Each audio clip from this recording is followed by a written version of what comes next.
What's going on, everybody? This is Patriot Underground here with a very important message. Dump this brown powder into your coffee and become 27% harder to kill. This is Black Forest's high flavanol cocoa powder. And here's what's insane. Cocoa flavanols help keep arteries flexible, unlike regular chocolate, where 90% of the flavanols are lost. Harvard's Cosmos trial, the largest cocoa study ever,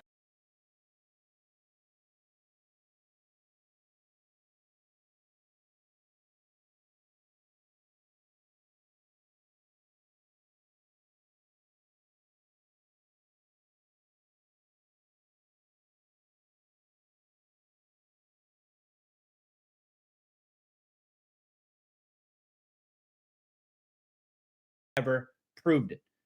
Check out Eric Berg, one of the most watched health educators on YouTube.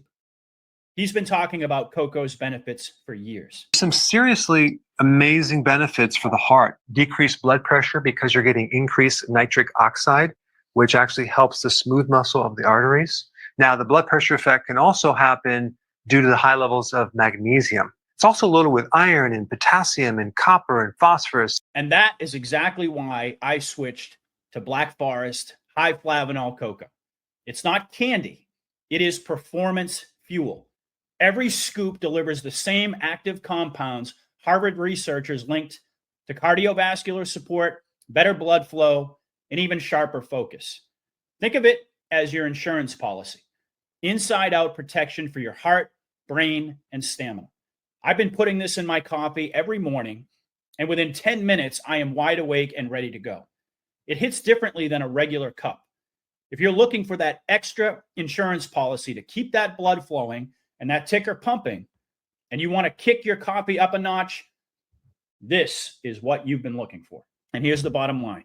Black Forest just went live with their biggest deal of the year. Buy one, get one free across the entire store. It is live right now, but it ends in 48 hours. And once it's gone, it's gone. So if you've ever thought about trying Black Forest cocoa or restocking, this is your moment.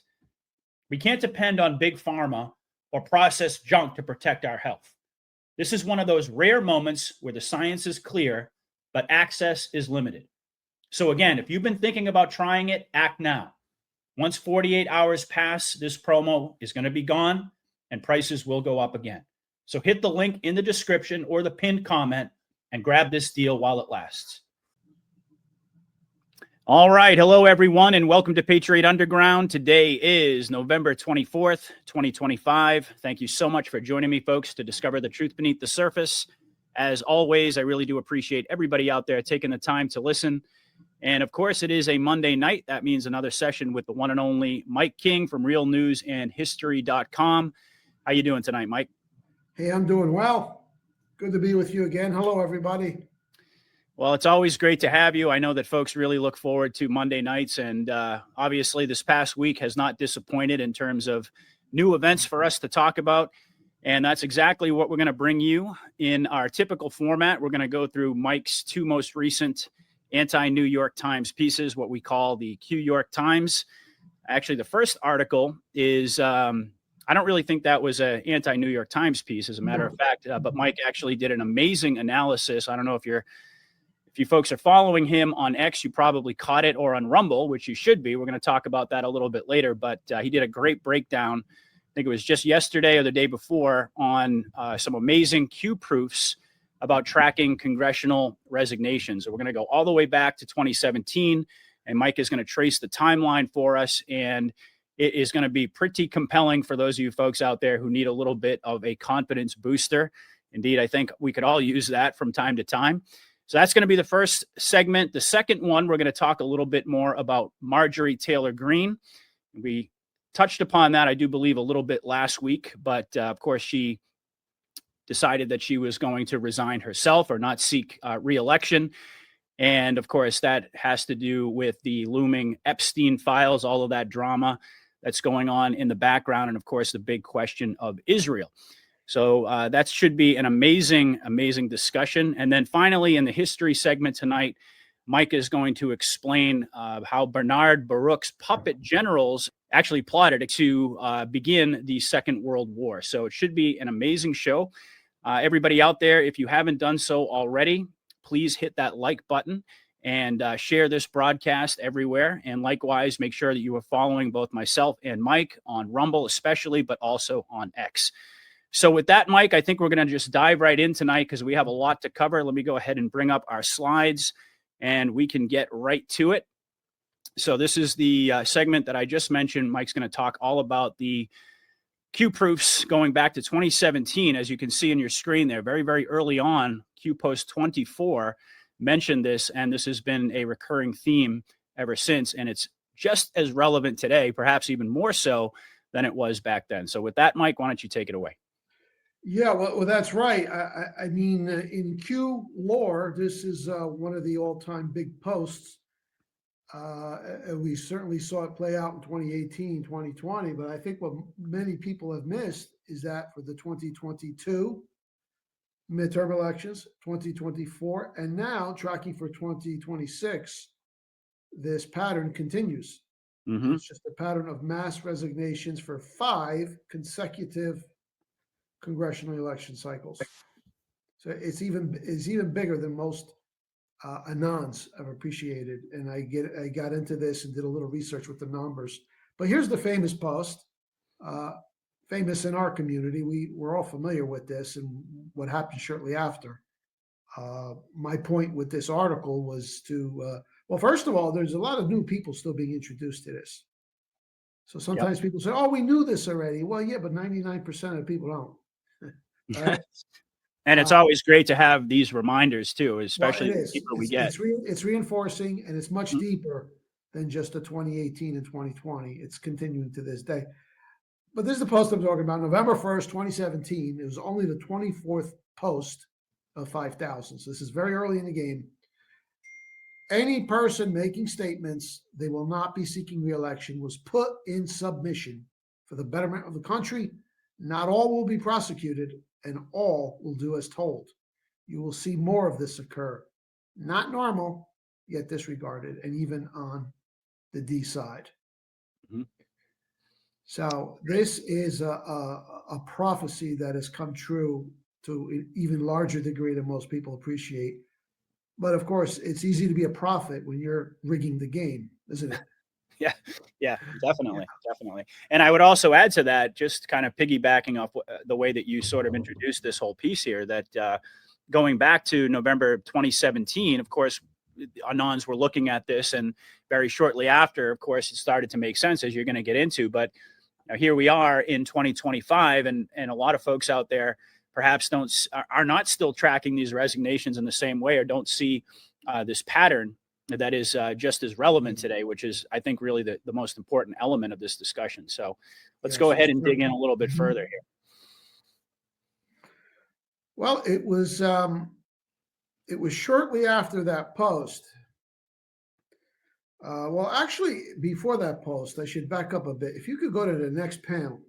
Oh, sure. Yeah. I think we've got, and then we'll go back to him. Okay. Yeah, Corker. Right. Actually, about a month and a half before that post, we had a very peculiar and sudden resignation. Senator Bob Corker of Tennessee, there's the headline, to retire with most important service in the next 15 months. So he announced that he would not be running again for re-election in 2018. Mm-hmm. Very unusual. He's only 65, which is young for a senator. Yeah, these guys are usually, they're taken out of there in coffins. It's a exactly. nice gig. Strom Thurmond had that gig until he was 102 years old, you know? It's true. 65 really is young for Congress. It is. And just out of nowhere, he announced his retirement. And what's notable about Bob Corker is, like so many of these senators and congressmen, he was an anti-Trumper and a very vocal and particularly vicious anti-Trumper. And he's gone. And I remember when this happened, it struck me as unusual, but it didn't cause me to think about it in any operational sort of way. Q hadn't appeared on the scene yet. Right. Who knows? He just retired. That's weird, but so be it. Later that same month, the next panel, please. And then we're going to back up to Paul Ryan. Yes, sir. Another one. Jeff Flake of Arizona, only 54 years old, another Trump hater. Flake announces retirement as he denounces Trump. That's John McStain's sidekick in Arizona. Oh, that's right. Yeah, I forgot Yeah, about that. that's Yeah. right. So now that is strange. Two relatively young senators, boom, boom, they just retired in September. And mind you, again, this was before Q even started posting. That was right before that Okay. particular Q post. All right. But nonetheless, and this struck me as peculiar because I track this news every day. I said, "Well, isn't that odd?" But I didn't know what to make of it. Right? None of us did. Yep. So then, about 5-6 weeks later, came that Q post, which we just reviewed. Anyone announcing retirement was put under submission. So now this began to make a little sense to people who are following it. I really didn't start probably until the end of December, January. Did I hear about this Q thing? Yep. So yeah, essentially, for me, it was actually it was like more like mid 2018 before I really started paying attention to drops. That's right. Yeah. So it's only a very, very small amount of people who were tuned in those early months. That's true. Very true. So these pre-resignations kind of, a lot of people would have missed them. Okay. Yeah. But they happened before. So then when Q makes that announcement, it's almost as if he's saying, all right, those two, we took care of them. There's going to be a lot more to come. Mm-hmm. But now comes the barrage. Let's back up to 3 panels to Paul Rhino. There he is. Now this is April 2018. So it's 4 or 5 months after that post. This one was a real shock. He's only 47. He's a baby. He's already Speaker of the House. Yep. Was the vice presidential nominee when Romney ran. Okay. Yeah, Paul presumably Ryan he was Republicans. he was being groomed to be president for sure. No doubt. Yeah, he had plenty of years. He was definitely on the short list. Oh yeah. Yeah. This was a big one. This was a big one. It was a shocker. He was very big, high ranking. He was not as overtly anti-Trump as Flake and Corker and many others, but he was worse. He was a behind the scenes stab in the backer. Yep. That's how he operated publicly. It's like, yes, Mr. President, we're working with the president. But he's a real scumbag. It is about this time now. More people are on board with the Q. I'm already into it, and I'm looking back at that post and saying, "Son of a gun, there's something to this." Mm-hmm. This was big. Yep, this was huge, absolutely huge. I remember thinking at the time, like, what, because this for me it was still probably a couple of months before I had heard about Q, but I hadn't really, taken the dive yet. But this was shocking to me. I can recall back then thinking, because I imagine again that eventually they were going to run Paul Ryan for president. He was so young, like you mentioned, he was already the vice presidential candidate, Speaker of the House, et cetera, et cetera. So this is a big one. All right. So it wasn't long thereafter that Q was kind of spiking the football, asking rhetorical questions like, "Isn't it strange, Paul Ryan, so young?" Yep. Yep. I should also mention it was only a few months earlier that Executive Order 13818 was passed. Yes. Dealing with extreme corruption. So there's your mechanism. Yeah, that was December of 20. Was it 17? Yeah, I think it was. Yeah. It was after that the real wave began, because that was the authorization that gave Trump ultimate power because he declared a national emergency under the auspices of that particular executive order. Mm-hmm. So if you were involved with extreme corruption, and virtually all of these characters are, you're done. Okay? That's right. That's right. That was the mechanism. Yep. And it was. I think it was just a couple of months. You mentioned Q spiking the football, but my recollection was it was only a couple of months after Executive Order 13818 where we started getting all the posts about, Elon Musk and Jeff Bezos and Mark Zuckerberg, and basically saying nobody who plays the game gets a free pass, and all that that stuff started to happen in fairly short order. So yeah, that's how they got all the CEOs. That's how they got so many people.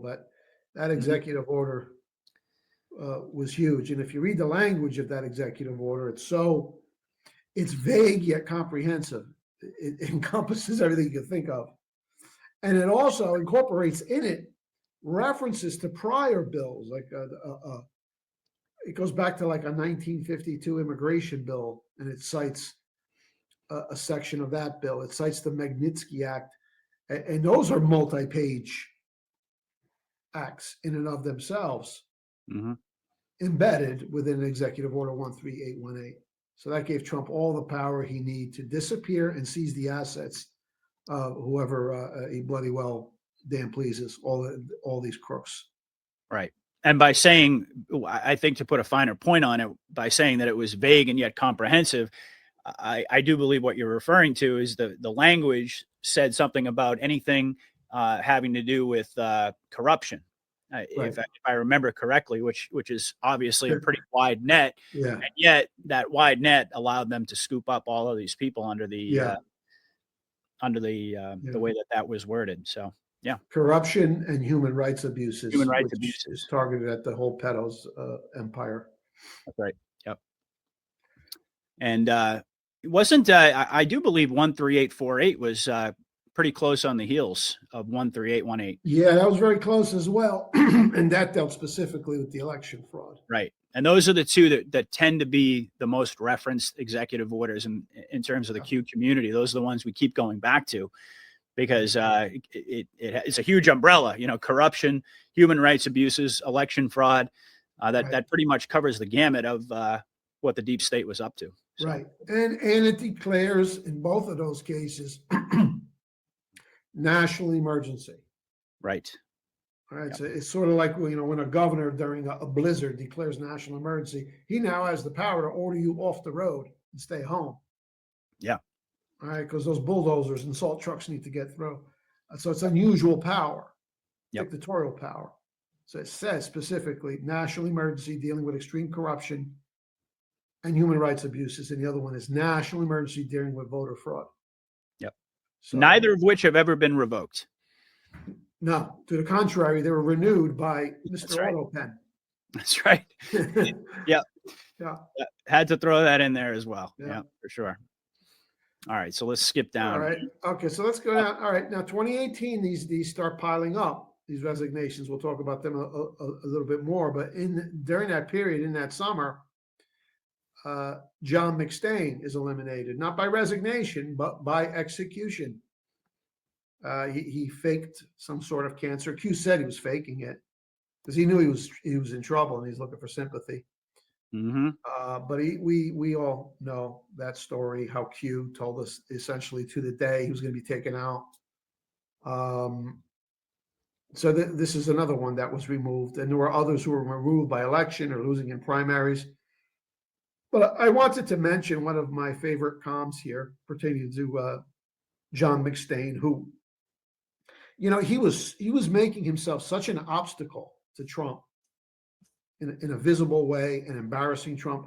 At least people like Mitch McConnell and some of these other guys, they at least publicly would show some respect to Trump while stabbing him in the back. This guy was overt. We all remember that spectacle when Obamacare was on the verge of being repealed. Yeah, he cast the deciding vote, and he made all this drama with the thumbs down, like he's some Roman emperor. And Trump even said, and this is running parallel with Q making threats against John McCain. Trump said, at some point, my patience is going to wear out, and I fight back. Right, referring to McCain. So he was threatened by both Trump and Q. And then he dies, and we know the story about what Meghan McCain said and John Kasich said. We won't get into all of that, but I do want to cover this one particular post coming up. I think I know which one you're going. Yeah, yeah. Every dog. Well, this isn't the post, but I wanted to mention before getting to the post that August 26th is National Dog Day. Okay, pet owners might know that. But it is. It's National Dog Day. You can look it up and you'll see all kinds of advertisements for that. So with that in mind, let's have a look at the Q post, the next panel from June 30, Q post 1649. No name action. That means there's going to be an action against John McCain. No name was Q's word for John McCain. And this is perfectly congruent with Trump's well-publicized refusal to utter the name John McCain. Yeah, he did. He said that a lot. Like, we don't like to mention his name. We don't mention his name. Right. I remember that. That senator, et cetera. Even after he died, he wouldn't mention his name. Mm-hmm. Establishment media would mock him, say, "Oh, how petty he is, how rude." But he made it a point to let everyone know that I will not mention his name. At the same time, he keeps saying that Q only refers to him as no name. Yep. Ultimate disrespect. We won't even mention his name. So no name action is going to be an action regarding McCain. Every dog has its day. Enjoy the show. Q. Well, on the eve of National Dog Day, McCain dies or is executed, or it's announced that he was executed. Who knows when he was actually executed?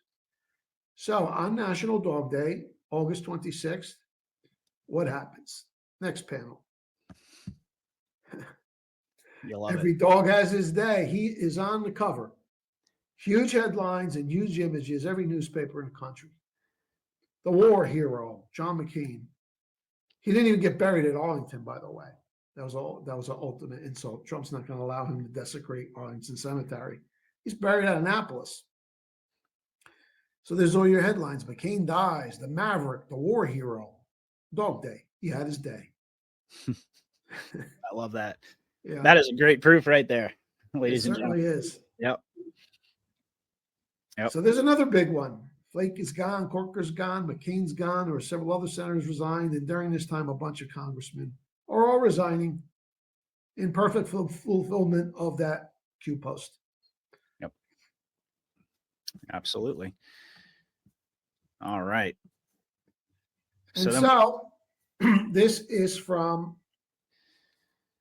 is all mainstream media. You can get all this information. It's all publicly available. 2018, a record-breaking 31 House Republicans won't seek re-election in 2018. And that is quite an anomaly because I did a little research into the subject, and for nearly the past century, the average number of House members who voluntarily resign, don't seek re-election, in the total House, 430-something members, is 31. That's the whole House. This is just 31 Republicans. Mm-hmm. Okay? It should only be about 15, 16. So this was a record number, and including Paul Ryan and some other very big names. So it was a record. Very well, you want to dismiss it as an anomaly, laws of random distribution. Well, what happens in 2020? Almost the same thing. There's a headline. Congressional Republicans left office in droves under Trump. Just how conservative are their replacements? And the total number this particular year was 41. So again, that's 25% higher than the average. Wow. Also, while this is happening, you're starting to see an unusual number of congressmen, both parties, who are suddenly defeated in primaries. You know how rare that is? An incumbent congressman is, he's like the little, it's his little fiefdom. Right. You generally don't get challenged in primaries. Yeah, especially when you have a Republican president, right? Yeah. Right. That's right. You just don't. It's very difficult to unseat someone, but it's just poor form to challenge the incumbent from your own party. It's very rarely done. But a bunch of them lost. Most notably, and actually this would have been 2018, was what's his name? Crowley from Queens. He was a high-ranking Democrat, part of the leadership, a guy who was expected to one day replace Nancy Pelosi as Democrat leader or even speaker. An institution, one of the leaders. He gets knocked off in a primary by a 20-something-year-old bartender. AOC. Oh my God, I can't believe it. Q operative. How did that happen? Mm-hmm. Where'd you get the money and the organization to to unseat him in a primary. And the very next day, Trump was gloating about it all over Twitter. Bye-bye, Crowley. So you had a lot of that was going on. So those aren't resignations. There's people being defeated in primaries, which was very strange. And these are all individuals who are never Trumpers, correct? For the most part, yeah. I mean, you're going to have some regular resignations because Sure, right. You have a handful. The number is 31, but all of a sudden it's going up there into the 40s and even the 50s with these passing election cycles, and some of them are really big names. So you got a massive they left purge. in droves. Yep. Massive purge was going on right from the beginning. Absolutely. And the spin of the establishment media at the time, which was not under control, was that a lot of these Republicans were so embarrassed or disgusted with Trump that they had to leave. Bullshit. Nobody leaves a cushy. No one leaves this cushy gig once they have it, unless they're appointed for like a cabinet position or an ambassadorship, or just they decide to run for the governorship of their respective states. Nobody just up and leaves. It's a cushy gig. It's a no-show job. Your staff does all the work. You show up once in a while. You make a vote.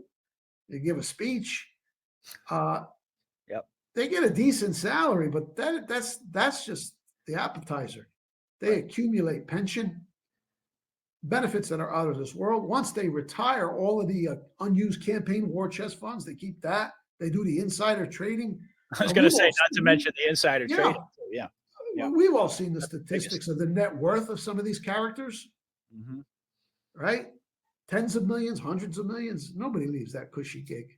The influence, you get jobs for your family is rare, but you had during this period, 30 to 40 to 50% increase in an average number. So that's 2 election cycles now.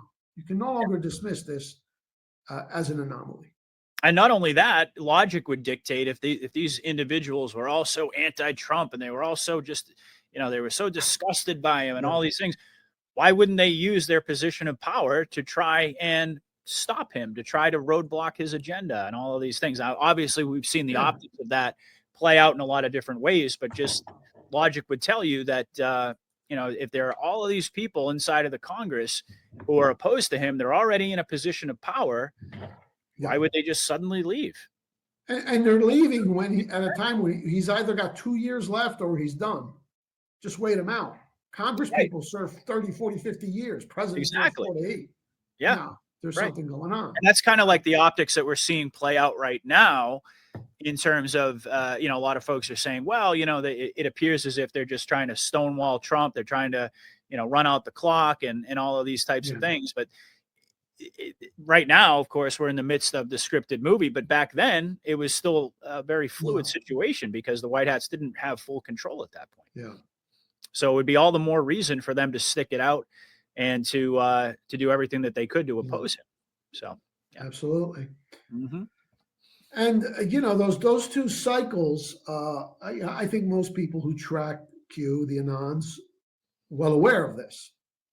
But what's interesting, and I think fewer people are aware of, probably because maybe Q stopped posting or everyone thought Trump lost for a while, is that this continues. It continued. Let's go to 2022. All right. And this is far less publicized in our community. 2022, I'm quoting Ballotpedia. It's a wealth of information. It gives you all kinds of stats, roll call for everything.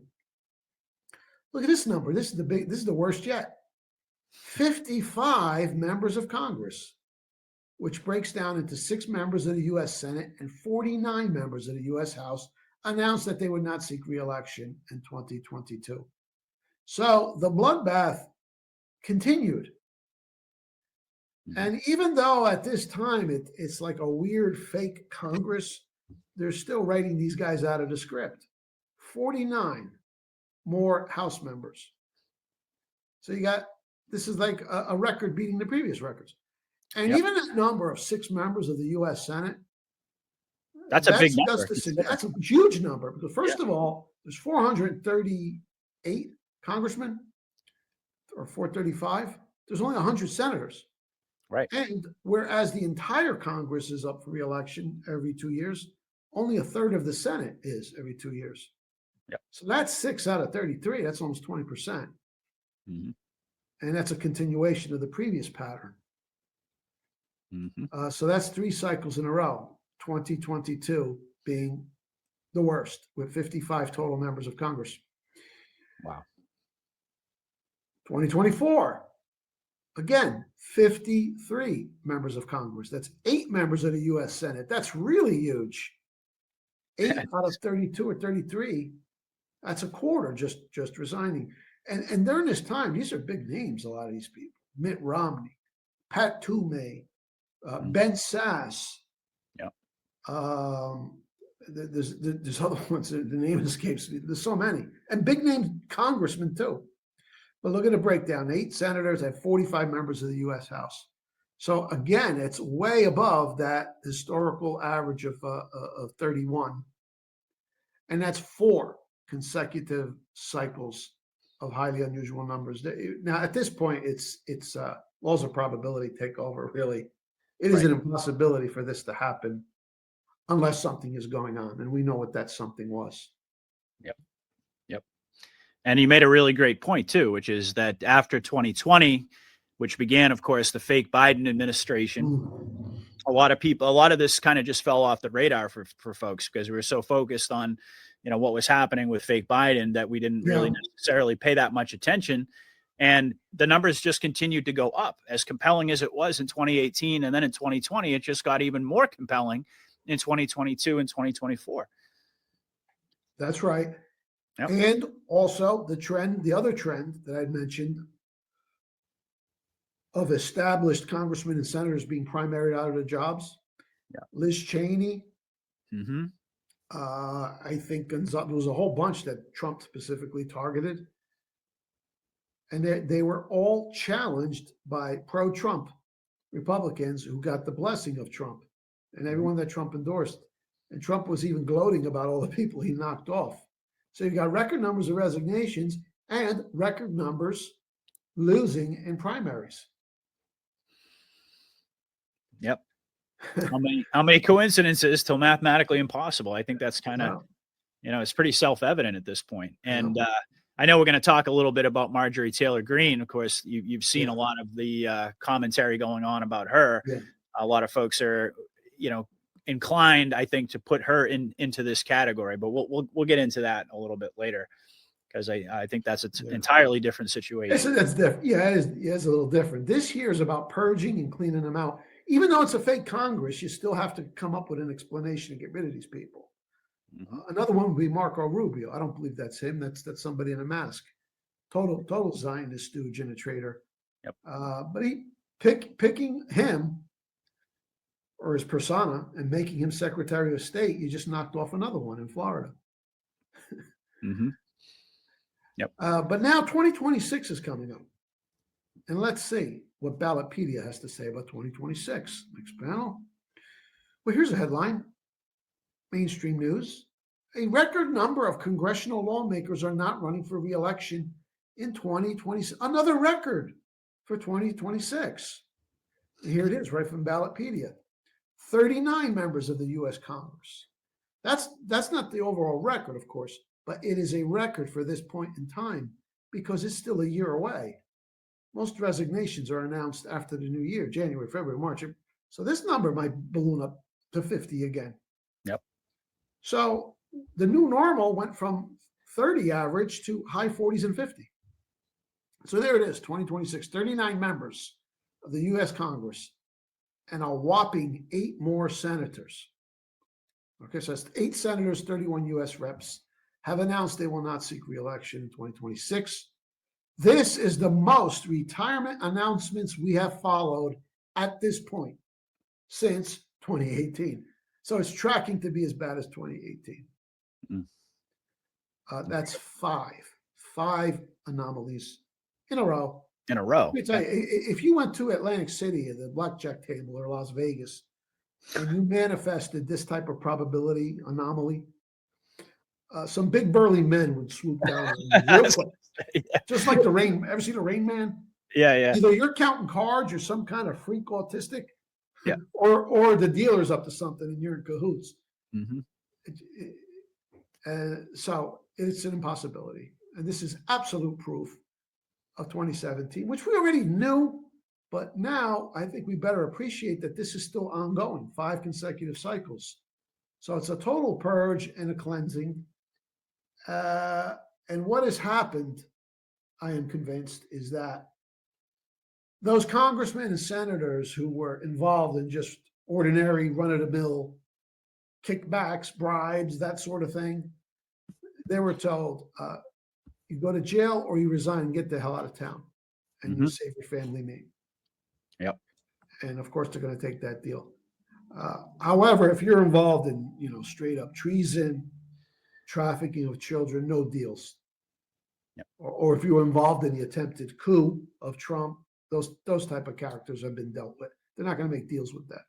Right. But just your ordinary, slick crook got the deals. But now they have to purge them. So even now that the Congress is fake, you still got to purge their personas, right?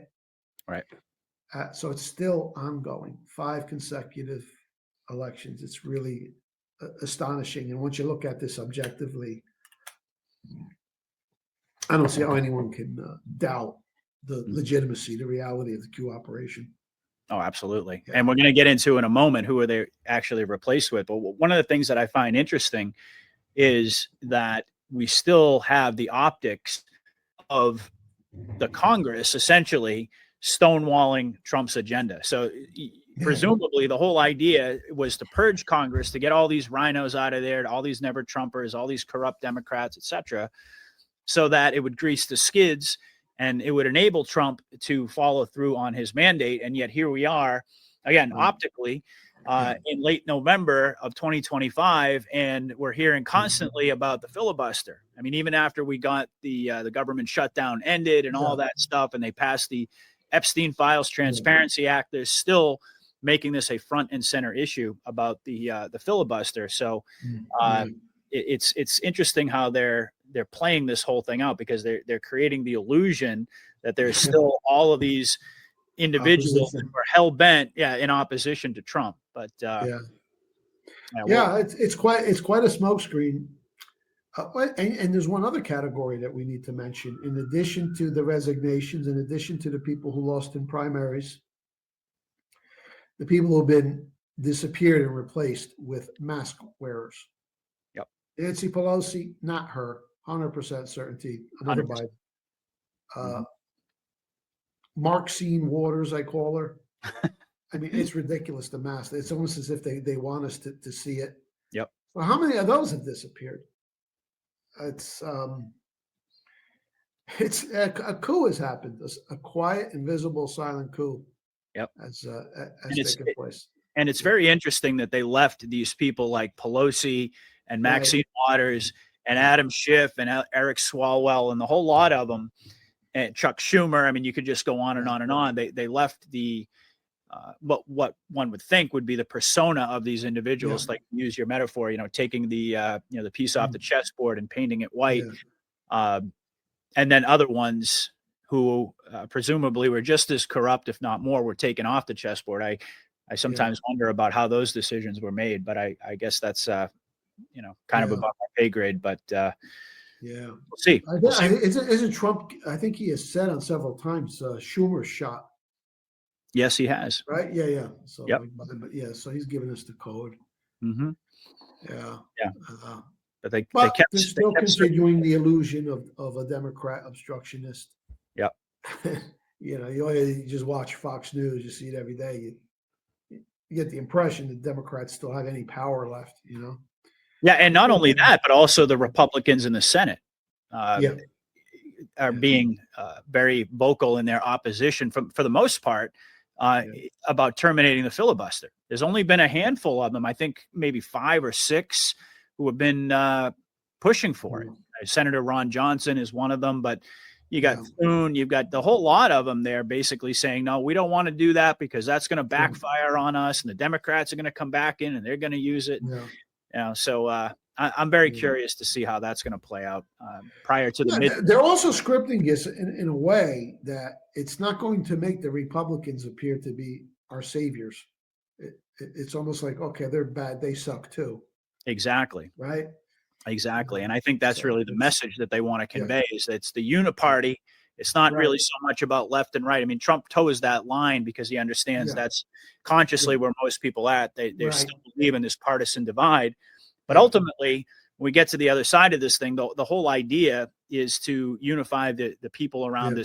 this truth that it's the uniparty, that there really is not much of a difference Yeah. between Democrat and Republican, because no matter who you elect, Yeah. the other side just puts up these roadblocks. It only takes a handful of individuals in the Senate to be able to stall an agenda with the whole That's right. filibuster. So, going to be very interesting to see how that plays out, and certainly leading up to the midterm election. I can't even believe that we're about to get into another election cycle. It's like, my Yeah. goodness, I feel like we just got we're just getting over the last one, and here we are.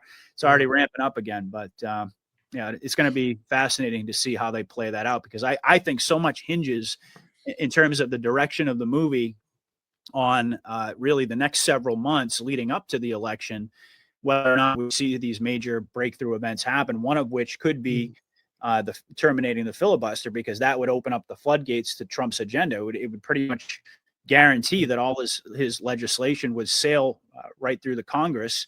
And, we could just have win after win after win after win. And but again, the flip side of that coin is, optically, if that remains in place and both the Democrats and the Republicans can work together to stall everything, Yeah. even though that Q made it very clear back in 2017, elections no longer matter at this point. So we get Right. that, Yeah. but it would seem almost impossible that the Republicans wouldn't get destroyed in the midterms. And then what does that look like for the remainder of Trump's term? Yeah. So, unless, of course, the military steps forward, which could happen at any time. Well, a lot of I mean, it depends how bad things get, and maybe that's what's going to come out of the Epstein blockade that we're going to talk about later. Right. Yeah. We'll have to see. Mm-hmm. But Indeed. All right, let's go back to our panel here. So now we're going to get into who replaced these individuals. Well, it's interesting. Some interesting characters replaced these people, and this one in particular hits home for me because this was my congressman here in the Morris County area of New Jersey, Rodney Frelinghuysen. He was an institution. He goes way back. His whole family, blue bloods. I stayed in Frelinghuysen dormitory once at Rutgers. They named dormitory after these people. Mm-hmm.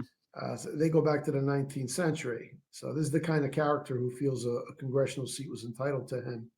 Yep. And he just resigned one day. I think he went out in the 2020 cycle. He bowed out. Okay. Mm-hmm. Now, what's interesting is this is generally a Republican district here in north central New Jersey, kind of rural, a little bit rural, suburban. Mm-hmm. But the White Hats chose that they weren't going to script or recruit another Republican to replace him, because the Republican Party in New Jersey here is so bad, so corrupt, so rhino-fied.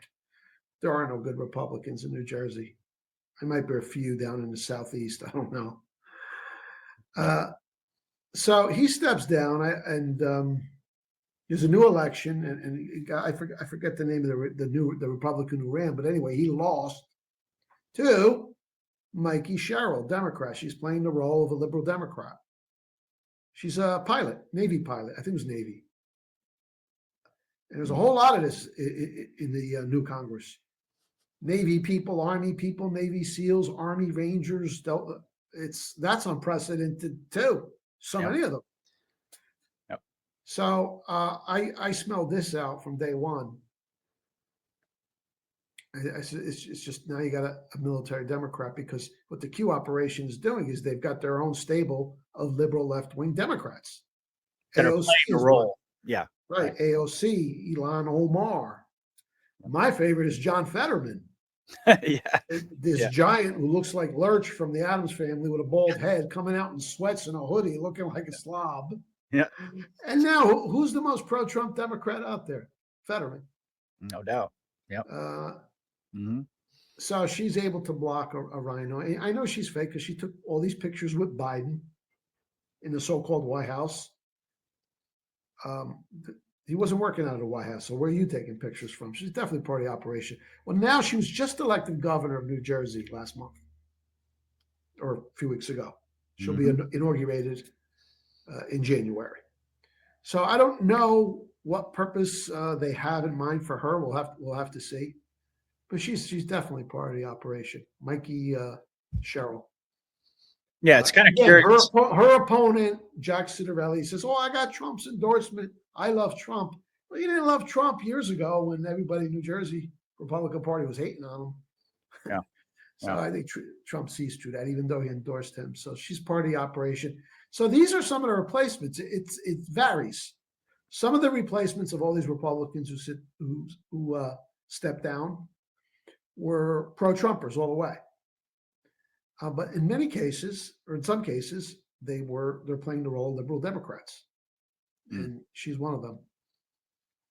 Yeah, it's kind of interesting to see what they'll do with people like her, because she's not one that you see in the news all the time, like Fetterman and AOC and Ilhan Omar and the ones that we can very easily put into the category of, they were placed there in the case of AOC and Ilhan Omar, especially to drive the Democratic Party so far left that there would be a backlash against it. Yeah. But with a lot of these other ones, you kind of have to wonder at a certain point, are they going to flip and start supporting Trump, or how that's all going to play out? Yeah. And Mamdani in New York, the so-called communist. Mamdani's, yep. I mean, that, once you know the pattern of the movie, they become easier to pick out. Okay? Yeah. I thought it was hilarious when Trump had him in the Oval Office. He said something like, "Oh, well, first he was at like 1%, then he was at 3%, and then he was at 5%, and then all of a sudden he jumped up to 17%." And I was like, "Whoa!" He said 17. Oh, yeah, wow, yeah, he sure did. Well, he jumped up because Trump attacked him, singled him out. So in the mind of libtards, that they reflexively close ranks behind him. So Trump essentially endorsed him, and he knew he was what he was doing. Right. Yep. You don't punch down like that. Right. Yeah. Yep. And now, of course, he's just asking for money left and right for people. We got to fund this agenda to make everything free. I mean, it's he's going to be another AOC on steroids, and the country will be seeing that. Oh yeah. Oh yeah. Okay, I think we might have had one more for this piece, or maybe two. Just one. Oh, yeah, we did have one more. Okay. I went out of order. This belonged with the McCain part, but it was a tweet that Trump made at the time. And this is a death sentence right here, if you read between the lines. It says, "So it was indeed just proven in court papers that last in his class at Annapolis." I don't know if he was the very last in his class, but he was very near the bottom. The only reason he got into Annapolis because his daddy was an admiral, his granddaddy was an admiral. Okay, pure nepotism. John McCain, and this is like the last time he actually mentioned his name. This is 2018, 2019. 2019, yeah. Sent the fake dossier to the FBI and media, hoping to have it printed before the election. He and the Dems working together failed as usual. Even the fake news refused this garbage. Okay, so he just said that it's proven in court papers. What court papers? I know. Yeah. That McCain committed treason. And what he's talking about here is that phony report that when Trump was in Moscow years ago, he hired prostitutes to pee on the bed where Obama slept in, and Putin has that data and is blackmailing him. Ridiculous, absurd. Yeah. But that was treason. Mm-hmm. So anyone who was involved with the Russia hoax, the thing about the Russia hoax, that didn't require an Insurrection Act or an Executive Order 13818. It didn't require any of those emergency powers that Trump grabbed later on, because that was straight up treason. The military could deal with that. So that whole clique, they were gone, executed early on. Mm-hmm. Obama, Hillary, Biden, McCain. But I found this tweet interesting because it says just proven in court papers. So that means that treason was proven. And there's ways to deal with that. So now at that point in time, the media was still under deep state control, presumably, right? Back in 2019. Yeah. And we've talked a lot about how it's very curious that sometimes the best way to figure out what's going on is to observe what's not happening. And we pointed out many times that the media doesn't ask the logical question, like, what court papers, Mr. President? What are you talking about? And I don't specifically recall this this case here where he put this tweet out, but was he ever actually asked about that? Did anyone ever say, "Hey, what are you talking about?" I don't think there was a follow up, and I'm not sure what particular court papers he's talking about. But, yeah, have to look into that a little bit. He's just proving, yeah. And then, of course, there's also, since we're going back to the whole Russiagate thing, obviously we had the news today about Comey, that the judge dismissed the case and so forth. Surprise, right? He's not going to jail. Okay, what have I been saying for years about Mr. Comey? You think, well, that he's a white hat, right? Right. Yeah, but he's got to. But you needed a pretext for him to walk. And this was it. What is it? Some technicality or something? Yeah. Well, yeah, the judge dismissed it, basically saying that the individual, I can't remember her name, but that was appointed, I believe, by Pam Bondi to handle this whole situation, didn't have the right legal standing, or it was something along those lines. But the judge dismissed it, but not with prejudice. So basically, they're leaving the door open. And by the way, it wasn't just Comey; it was also Letitia James. They're saying, well, she's a white hat. Yeah, we have to let. Oh, really? You think so? Oh, yeah. Okay. Anyone who made like a fool of themselves or was too extreme in persecuting Trump when they had nothing is part of the show. Okay. Those trials were part of the show. I mean, does anyone think like Trump, the mugshot, right? So again, just basic inference. If the whole thing is a farce, then all the principal players who were prosecuting Trump, they're all part of it. Right? Letitia James, the other, all of them. The whole thing was a show. Yeah. By that time.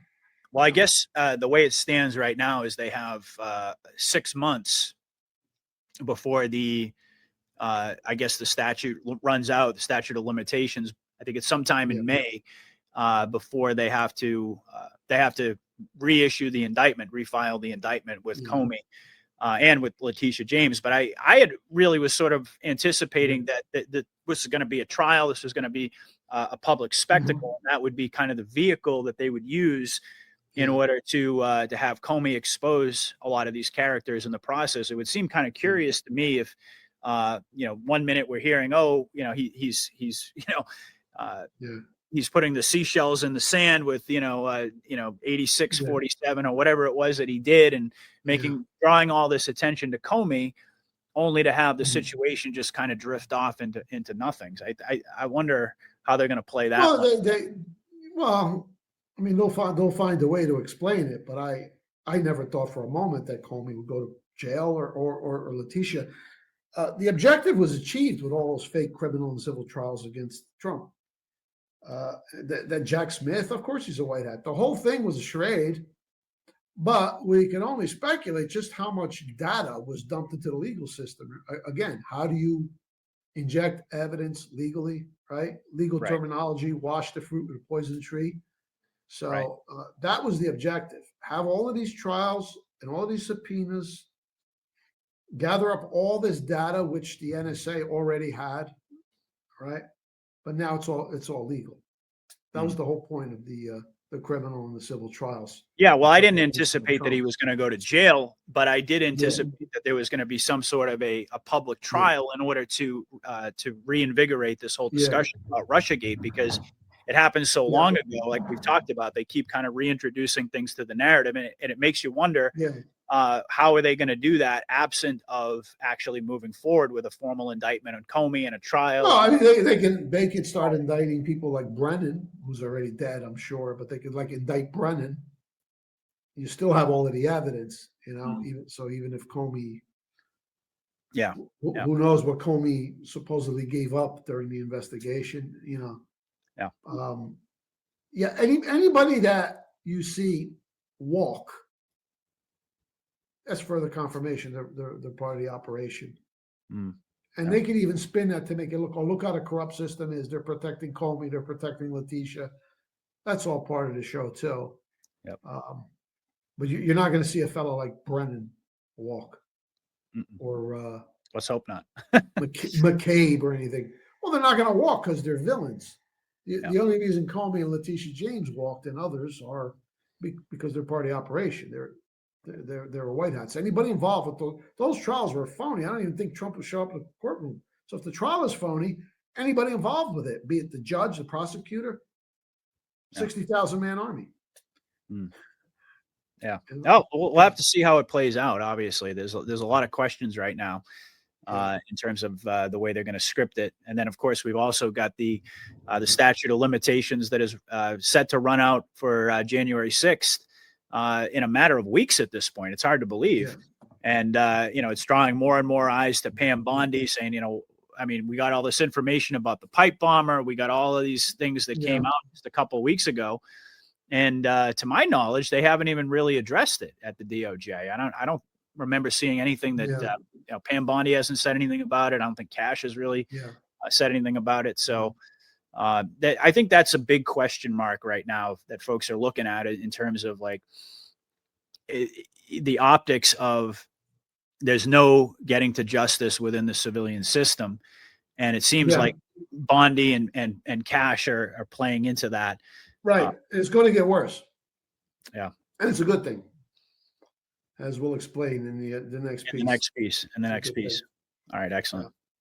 Yeah.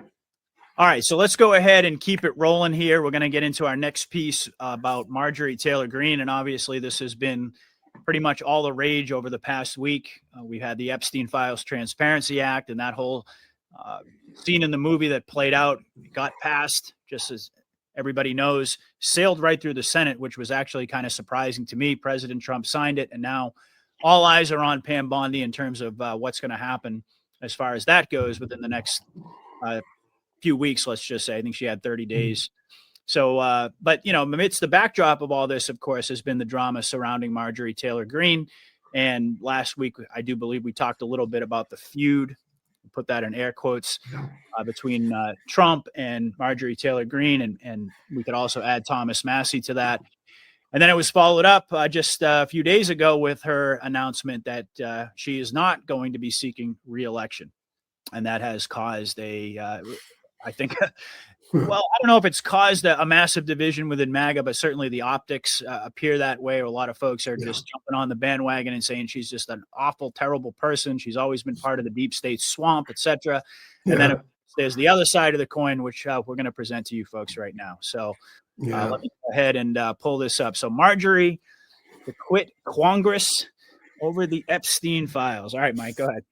Well, Margie has gone mainstream in terms of name recognition. That's for sure. Oh, yeah. She's the flavor of the month. She's been a big name for a long time, let's be honest. But this is she has. She's been on 60 Minutes and The View, and she created controversy for her past support of QAnon. But now you could say she's a universally recognized brand. Even to people who are only marginally attached to political news. It's everywhere. TV, New York Times. Marjorie Taylor Greene split with Donald Trump over what? The Epstein issue.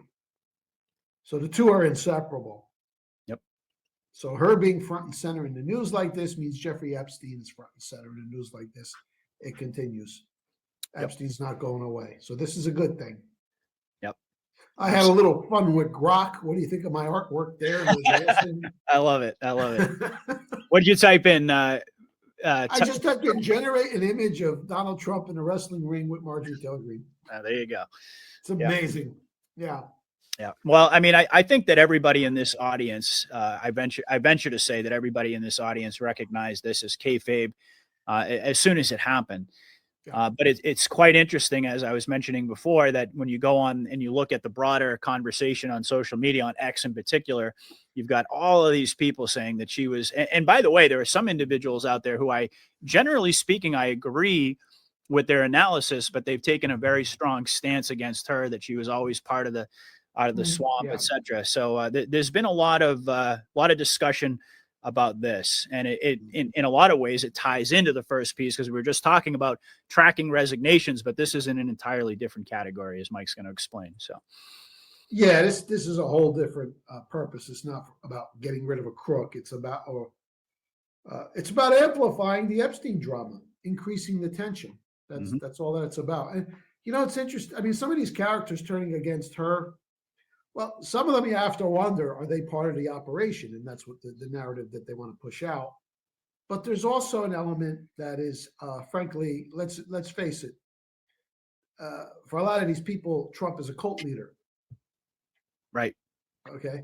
Yeah. Because if you were like really sincere and if you really believed what you're seeing to be real, you have Donald Trump protecting child killers.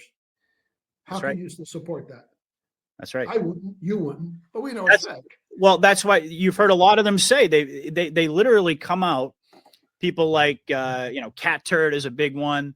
And then there are other individuals like, Dinesh D'Souza and people like that who have, huge followings.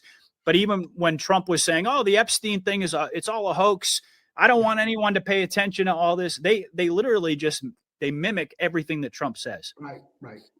And so those people I put in sort of a separate category. But then there are anons who have made a pretty strong case against Marjorie Taylor Greene. I mean, I've seen this. This has been all over my social media, my Telegram chat room. People have been talking about this. Oh, Marjorie Taylor Greene, she made all this money in Congress and she resigned just in time to collect her $175,000 a year pension. And she's just this awful person and all of these things. So I think that this is good to talk about. I mean, last week we got into the whole, Rachel Chandler post, the child handler, and we looked at it from that angle. But now that she's on her way out, there's been quite a bit of controversy about her. So this will be a good segment, I think, hopefully to provide some clarity. Yeah.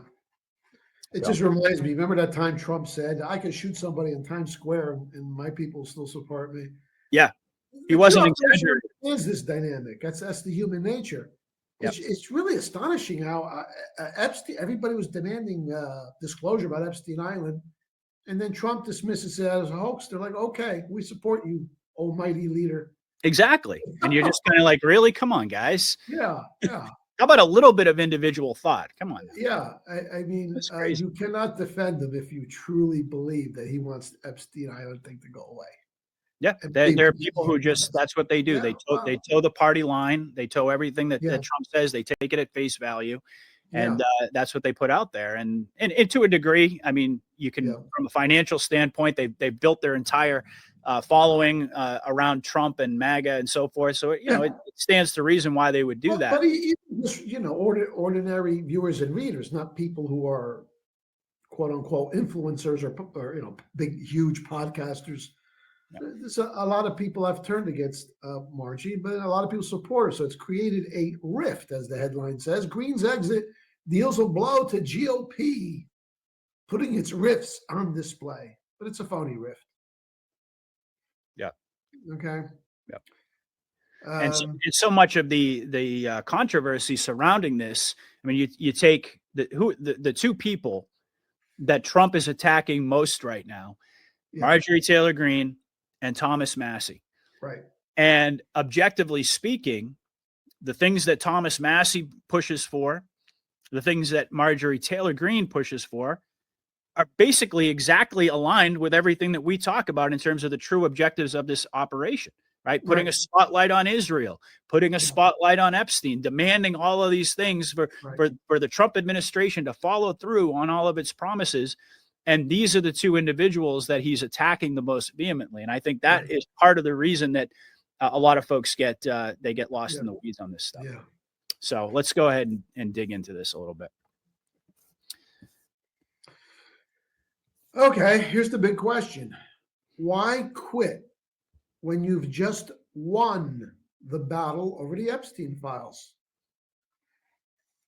I mean, it was her and Thomas Massie, also Nancy Mace, Lauren Boebert, Matt Gaetz was part of this process. They're the ones, so we're told, who pushed for the Epstein Files Transparency Act, and they held Trump's feet to the fire, and they won. And now in a few weeks, we're going to have the Epstein files. We And think. she's going to be vindicated. This is a great victory for her. What are you so pissed off about? Doesn't make sense. You don't think just a quick little sidebar, Mike? You don't think that Bondi is going to redact the shit out of it? Well, I do. Yeah. That's part of the plan. Yeah. I'm going to get into that. Okay. All right. Yeah. It's so this doesn't make sense. And mind you, she's not announcing that she won't seek re-election. She's flat out quitting in the middle of her term. Mm-hmm. So it doesn't make any sense at all to quit. If you would just simply resign. I'm not going to seek re-election. Mm-hmm. But why? You won. You just won the big battle to release the Epstein files. No, the only reason is this ratchets up the drama, the tension, the suspense, and the interest. Because remember, Marjorie and Epstein now are permanently attached. Those names go together because that's what the split is really all about, right? Right. So this gives another huge branding boost to the Epstein Island horror show. Yep. And not that I believe this is true, but the rationale that's floating around online is that, well, Trump threatened that he was going to primary her, and she's got a whole bunch of skeletons in her closet, so she doesn't want all that stuff to come out and all this type of thing. But I'm just mentioning that because that's the narrative. Yeah, well, they have to put out a pretext, but even that could be neutralized if she just says, "I'm not going to seek re-election." Mm-hmm. You know. Yeah, very odd for her to step down. They have to put a spin on everything, and if you're a MAGA cultist, you'll readily swallow it because you know. Yeah, so, MAGA normies, that's what I call MAGA them. normies, yeah. Yep. Yeah, you're right. Absolutely right. The timing on this doesn't stand up to any scrutiny, any logical scrutiny here. So why then? Why would you do this? Okay. And I wrote in the article, as tiresome as this soap opera has become for those of us who've been following it on a daily basis, year in and year out. Gosh, what, 8 years now? Yep. Mm-hmm. Can you believe it? Some of us have died. Yeah, well, that's what a lot of my audience is saying. I mean, am I going to be alive when this thing, I mean, my goodness. It seems like this plan's going to outlive some people, but that's a shame. That part is a shame. Yeah. Bear in mind that the bulk of the captive subjects of the overlapping kingdoms of Normidom and Libtardia are only just now coming to the universal basic dual realizations that A, big people were doing bad things on that island, and B, the government itself is now clearly hiding something. Yep. That's universal. And that is exactly where Normidom needs to be mentally before the bombs drop. Yep. Okay. And just to augment that point, Mike, I looked it up today I just grokked it really quick, and I asked the question. Let me go ahead and actually just show folks, because this is it's worth sharing here. So I just popped the question in. Let me bring up my screen here. How many people are demanding the release of the Epstein files? All right. And I'll just read this really quickly. It says, based on the most recent national polls conducted in November of 2025, which is, of course, this month, amid bipartisan congressional action to force the release of Jeffrey Epstein's files, approximately 80 to 85% of Americans are demanding or strongly support the full unredacted release of these documents. Yeah. I mean, that, and it goes on from there, but that right there, just, I mean, it says a lot of things. And most notably to me is that that the operation is actually working. Like we've been talking about this. This has been the rationale that we've been using all along to justify, why is this movie dragging on so long? Why don't they just come out and drop the hammer? We've been saying over and over, it's to get eyes on, it's to get people paying attention, it's to get people angry and pissed off and demanding answers and transparency and justice and all the rest of it. Yeah. And those numbers tell the story. I mean, that is a vast, vast majority. Yeah. That's almost everybody.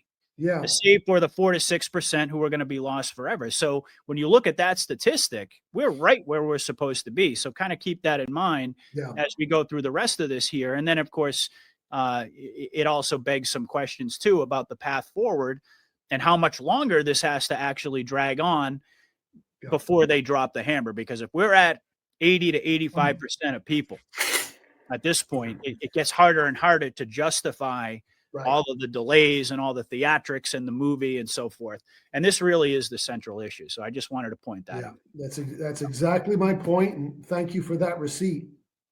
That's exactly where Normium needs to be. Right. There it is. You could do a focus group, ask 100 normies. What do you know about Epstein? Well, it's this place where important people did bad stuff, and Trump is hiding something, and that's all they know. Yep. Now that's perfect. Now they don't need to be overly passionate about it. That's not the point. The point is, it's in here. I refer to it as tilling the soil, the hardened soil of the normie mind. Yep. And you can make a parallel to the late 30s, early 40s United States. Okay, the war is raging in Europe. FDR is doing everything he can to get us into the war. The people are dead set against it. However, for a number of years, they've been hammered with so much propaganda. Germany bad, Japan bad. Mm-hmm. And if you look at like old newspapers from those days, it's not something that really consumed the American public. I mean, yeah, you had constant news about the war going on in Europe, but nobody believed that Roosevelt was going to drag us in there. He said because he promised he wouldn't. Again and again and again. That's right. Yeah. And you go through like the New York Times, 1941, summer of 1941. It's like everything is normal. Here's a ribbon cutting ceremony here. Congress just passed the bill here. Some guys killed in a car accident here. That was the big year in baseball where Joe DiMaggio hitting 56 straight games and Ted Williams batted 406. You could sense it's kind of like being in the moment. So you get the sense, okay, Germany bad, Japan bad. We're not involved. I worry about my own life, nothing to see here. Mm-hmm. They're not passionate about it, but they've been pre-programmed. So when something like Pearl Harbor hit, everything clicked. Oh yeah, they were saying about Germany and Japan. You see what I mean? Yep. This is very similar. So it's you're saying people. I'm sorry. Go ahead. I was just going to say. So it sounds like you're implying that we still need that major spark to set up this little tinderbox. That's right. Because people, you'll often, you'll read in the comments or I get emails. I don't know, Mike. I talk to people. Nobody really cares. Nobody. It doesn't matter. That's not the objective. The objective at this point is universal awareness of, I just laid it out, Epstein Island, bad place. And B, the government, Trump seems to be covering up. That's all they need to know. So when the spark comes, then it'll blow up, just like Pearl Harbor, right? Or just like 9/11. How many years of advanced propaganda about the big bad Arab hijackers were we exposed to beforehand, right? I remember they had that interview where it was 60 Minutes, and they went and interviewed Bin Laden in a cave a couple of years before. Yeah, right. Yeah, just to plant that seed there. That's right. And even though it's Grok, and you can make of it what you will, the way that Grok responded to that was how many. I asked the question, how many people are. I forgot exactly how I worded it, but it was I said how many people. Well, it did cite the actual polls. It cites the actual polls. Yeah, absolutely. And the thing about Grok and AI is if you're just looking for hard data, it's an excellent source. Right. If you start to get into subjective questions, then it's garbage in, garbage out. Oh yeah, yeah. If you know how to use it, because I relied on some of that stuff to come up with my historical average of 31 resignations per cycle. Right. You could ask Grok, what's life expectancy in Paraguay, and you're going to get a great answer. Yeah, for factually based information, but if you talk about hard data, Grok is pretty. It kills me, Mike, when I get the comments from people saying, "Well, Grok doesn't say anything about a military operation going on," and I'm like, "You got to be kidding me!" Yeah. You've got to be kidding me. If you think that you're going to get anywhere close to an admission that there's a covert military operation running in the background and that Grok is going to admit that, I mean, come on. It's crazy. And that's an interesting, now the Grok cited all those polls from the media organizations. Why are the media organizations even conducting such polls? That's right. See, they're getting the pulse of the people. So we're at a point now. I'm not talking about people out in the streets screaming. No, but we're at a point where everyone agrees that, release this stuff. It's enough. Let's find out. We have a right. You say? And there it is. PBS, The Economist, CBS, Yahoo. Okay. It goes on and on. Yep. It's all there. And this is probably before Marjorie Taylor Greene just took it up a notch. Yep. By quitting. Yep. And again, the language that I know I posed the question demanding the release, but you can see what Grok had to say. 80 to 85% are demanding or strongly supporting. Sure. So that means that it's kind of gone beyond even just planting the seed. Like, oh, people are aware that there were some bad things going on there and that the government's trying to hide something. That indicates that people are actually have an emotional reaction to it. Right. Like that's. Did I discuss the AIDA Prince marketing pyramid on your show? Ever? I think well, go ahead. The acronym AIDA, AIDA, basic fundamental principle of marketing. A is awareness, I is interest, D is desire, A is action. We're beyond awareness now. Right. Now we're into interest. Hey, what are you hiding? Okay. Yep. All we got to do is get to the next step, the desire. And I believe this Marjorie Taylor Greene nonsense play acting is going to get us to desire. Once you get to desire, action is inevitable. Why is this going to go to desire real soon, do I believe? Well, I'll tell you why. Next panel, please. Yes, sir. Okay. Look at these headlines already beginning to circulate. All mainstream news media. Epstein files may not become public yet, despite Trump signing the release into law. Here's how. Technically, Attorney General Pam Bondi may opt to delay the release of the files based on the last of the aforementioned conditions, anything that would jeopardize an active federal investigation or ongoing prosecution, etc. This is from Fox Live Now. Headline: Potential redactions considered for Epstein files. Be not troubled by these headlines, people. This is wonderful. This is exactly what we want. Next, I think I got some more headlines. Why all the Epstein files may not come out, even though Congress took action. Will all the materials in the Jeffrey Epstein investigation see the light of day if Congress orders its release? There's reason for doubt. That's USA Today. So they're prepping us already, and people are already getting pissed off, starting to hear this. Yep. I don't think it's going to come out by the release. I think the law, the bill stipulated 30 days. Yeah. Yep. You watch. They'll come up with some pretext for a delay, right, and another delay, and then when they do issue it, I'll bet money on this. They're going to redact the shit out of it. People are going to really be pissed off. Now we'll go from interest to desire. Yep. The libtards will explode. Yeah. Somebody's hiding something. He raped children, right? Yep. And our own MAGA people will explode. What the hell is? They won't blame Trump. They'll blame Bondi or Patel as usual. That's perfect. That's the firestorm we want to take it up another notch. Yep. I would be shocked if they really dropped the true Epstein bombs in a few weeks from now. I don't think there's any chance of that happening. And actually, I don't know if you saw this. I actually I wove it into a solo show that I did last week. But there's about a 2-minute clip of Bondi being asked about this at a press conference. Did you see that? I may have, or I may have missed it. Do you want me to show it really quick? About what, potential redactions? Well, yeah. I mean, they asked her about all these things, and what was interesting about it is that she pretty much. I mean, we all assume that she is an actor in the movie, right? Literally, I think she's got an IMDb profile. Yeah, I mean, and I have to say it was truly incredible to watch because she came across as like as if she was a deer in headlights. She kept repeating herself over and over. Oh, I did see that. I did see that. Yeah. Oh, yeah. That's perfect. It's the same with Kash Patel when he puts that look on his face. Oh yeah, he was just standing there creepily, like staring into space, and I mean, it was like, oh my gosh. And so yeah, there's no way.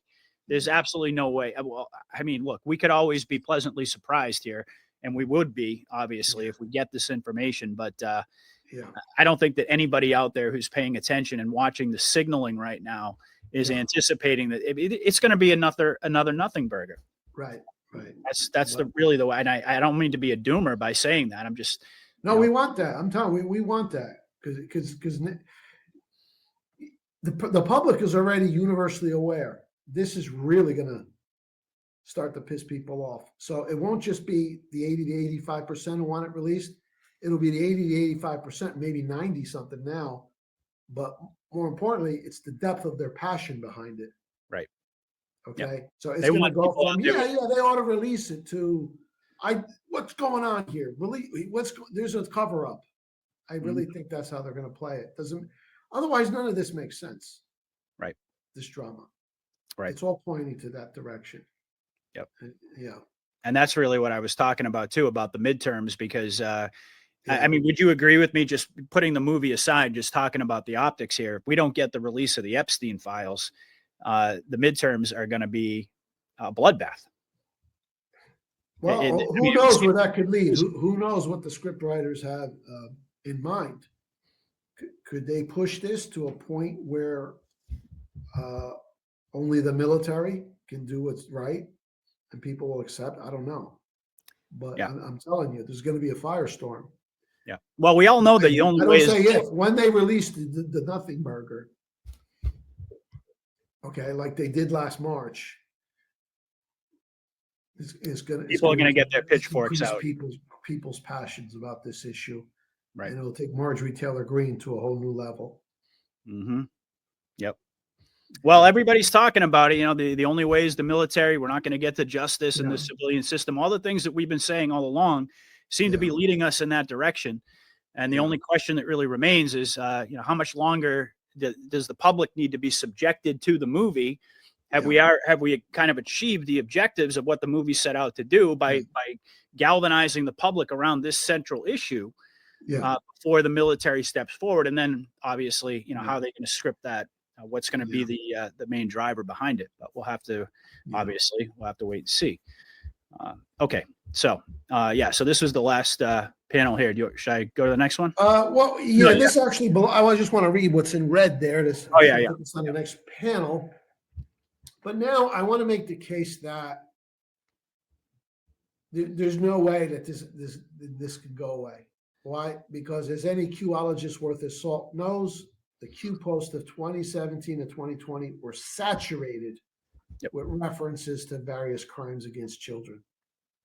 It doesn't make any sense to cover it up at this point. I mean, it remains possible that the really, really nasty frazzle drip stuff might be covered up to protect normie sensibilities. I don't know. But there's no way they're just going to make the whole thing go away, because they could have done that already. They wouldn't be doing all this drama. That's right. When Trump keeps saying, "Oh, we're still talking about that Epstein hoax," he's just escalating it by design. Yep. So I did a little number crunching here with the Q Alert search engine, just to show how central this issue is to the whole operation. Okay, let's take a look. Look at these numbers here. If you input the term children, it will yield 83 mentions in the Q posts. Epstein, 69. These people are sick, 41. Podesta, we know about the pedo Podestas, 37. The Clinton Foundation, 22, often in conjunction with human trafficking. Haiti, we know about Haiti, and the children of Haiti, how vulnerable they were, and why that was a favorite recruiting point for these child traffickers. The children were just there for the taking, particularly after that mysterious hurricane and that mysterious earthquake. That's right. Maxwell, meaning Ghislaine Maxwell, 17 mentions. Satan, 14. Human traffic, 13. Rachel Chandler, 12. And we were told specifically, watch the news for Rachel Chandler for the day when that name pops up. Hasn't popped up directly in the news. Well, Margie Taylor Greene posted. Yeah, we talked about Rachel that Chandler. So Yep. she's in the news. And if Margie is this big, how close are we to Rachel Chandler coming out? That's right. She is the satanic sex trafficker to the stars. Pizzagate, 12 mentions. Les Wexner, who is the real money and power behind Epstein Island, 10 mentions. Mm-hmm. And these are just specific text mentions. If you add in the images, there's a bunch of images that pertain to each of these categories. Yep. So we all know this. The Q board's absolutely saturated with this stuff. So to think that it's just going to fade away, it's impossible. Yep. When has Q ever pulled the rug out from us? I mean, he told us about the resignations, and we see them ongoing. So this will come out as well. Mm-hmm. It's clear that this drama is all being done to increase tension. And next month, one way or another, there's going to be a boom. Either when you get the true Epstein files, which I'm 99% certain you're not, or we take the so-called cover up to a whole new level and people are going to be pissed. Yep. Absolutely. And while we're on the subject of Q posts, this is the one I always go back to for Epstein. Yeah. You didn't think we highlighted him for no reason, did you? Yeah. And that really kind of mirrors everything that you just pointed out about all of these mentions of. And read the third line. Oh, let me bring it back up. Sorry. Hold on a minute. Timing is everything. Yep. Mm-hmm. Yep. All caps. Timing is everything. Yep. Timing, meaning this has to be set up perfectly. That's why we're having all this drama and all this delay. And still, we get people falling off the wagon. Yeah. And when they shouldn't be, Yeah. Oh, Bondi's covering up. I mean, come on. Right. Again, always look at this from a normie perspective and stop taking for granted things that we know secondhand they know nothing about. Mm-hmm. And look where we've arrived at. We've arrived at 85% of the country wants the Epstein files released. You go back just a few years before Q came in onto the scene, I don't think 1% of the country even knew who Jeffrey Epstein was. All right? So look where we were and look where we are. So I'm very excited and optimistic about the coming cover-up. Yep. Absolutely. Yeah. And by the way, wouldn't it be something if it's something so comical where you have entire pages redacted? I'm just saying, Yep. Even an idiot could say, "Oh, wait a minute, what the hell's going on here?" Oh, I think that's what we're gonna see more of. We're gonna see it's gonna be kind of like the debacle from last year, where it was just like flipping through, and it was just everything was all blacked out. But she's already saying, "Oh, we have new information." She keeps contradicting herself. First, it was, "Oh, there's nothing. There's no more need for investigation." Now, all of a sudden, the Epstein Files Transparency Act passes. The president signs it. Oh, we have new information. And now we have another ongoing investigation in the Southern District of New York. Yeah. And then you've got Mike Johnson talking about national security concerns and all this stuff. And people are scratching their head in the same. Yeah. Why is it a national security issue that we've got all of these tens of thousands of children who have been trafficked and raped and all of these things, but it's a national security issue to actually reveal that to the people and hold all. It's like Tucker Carlson said, where are these people? Why aren't they in jail? Right. Yeah. I mean, these are the obvious questions, right, that people keep asking. So, and by the way, while we're on the subject of polls, we're now up to 60% of people in the most recent one that I saw hold unfavorable views of Israel. So that, again, is something that we've been tracking as well, 60%. Yeah, yeah. And that's only growing. So. And that took 2 years. I mean, these things take time. Yeah. The best rain is the slow rain that lasts all day. Not a fast storm on hardened soil, it'll just run off, right? Right. So, Yeah, but I think you're right. I mean, as far as Epstein goes, now that we've hit these numbers, and over the next couple of weeks, whatever, 3 weeks, we're going to Yeah. see how this all plays out. At that point in time, when people really start getting their pitchforks out, metaphorically speaking, or who Yeah. knows, at that point, then it becomes harder, I think, to justify, well, we need to continue to show the people. I mean, we've already showed the people. right. Yeah. And we've already achieved that mass consensus. So, listen, I get just as fed up as the next person with all of this stuff. I totally understand. Yeah. But I think we're kind of hitting that point now where the Overton window has shifted so significantly Yeah. that we're kind of getting to the point now where, I mean, you talked about the law of diminishing returns. Like at a certain point in the operation, you've achieved what you set out to achieve as far as That's the right. movie. Yeah, And they that don't need 100%. Yeah. For me, You never- the 80-20 rule just seems to apply like all the time to everything, I mean, you're not going to get to 100% on people agreeing what color the Yeah. sky is, let alone the Yeah. Epstein file. So Yeah. I think we're there, and now it's Yeah. just a question of how they're going to play it out and script it out. But the point I was making is that Yeah. the rationale for the continuing of all of these psyops, I think we're kind of hitting the tail end of that, because at a certain Yeah, I think so too. And I think a good indicator, I mean, you mentioned the Israel poll, and then in that Grok response that you showed me, that referenced polls relating to Epstein. Yep. So why are they doing all these polls? Because they've Yep. got their finger on the pulse. They're tracking this data. It's very important to them, Right. to know what a general public is. Exactly. They need the booms to make sense. Exactly. And by the way, these are the polls that I was referencing, and anybody can look this stuff up. But again, Pew Yeah. Research, Gallup, New York Times, Quinnipiac. I mean, they vary slightly, but you can see the numbers here: 53, 60, Yeah. 60, 61. Yeah. And even in these left-leaning polls, the numbers are continuing to grow. So, at a certain point, a certain stage of the game, you have to kind of say, all right, listen, we've been cheerleading the operation in terms of the need for all of this, for all of these psyops and all of this Yeah. deception and all of these scenes Yeah. in the scripted movie. But like you and I both agree, at a certain point, the movie has to end, and we got to transition into Yeah. reality.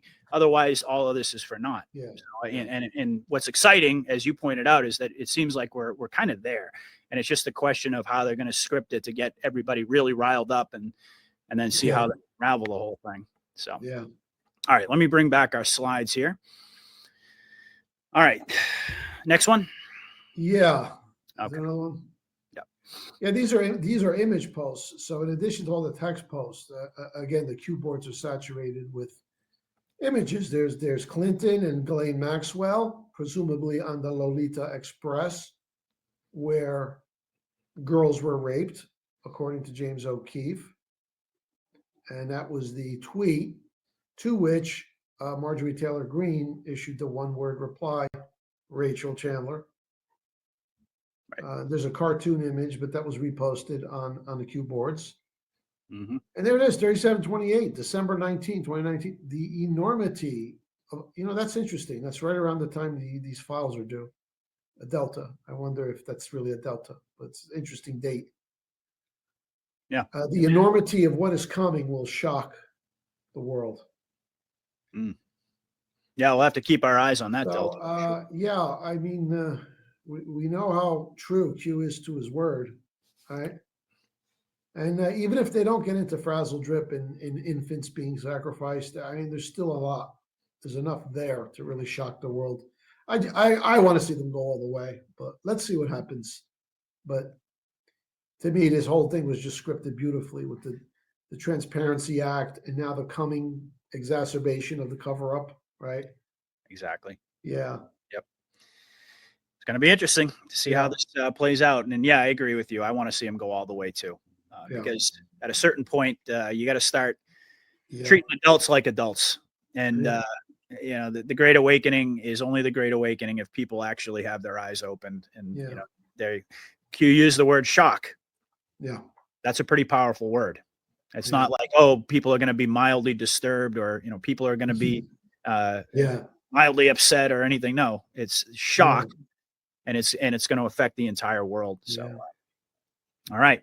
And just imagine how enhanced the stature of Marjorie Taylor Greene will be if they come out with this nothing burger in December. Yep. Yep. Absolutely. You know, And I would throw Massey into that category. and as well. Massey, yeah, and there'll be others. So, Mhm.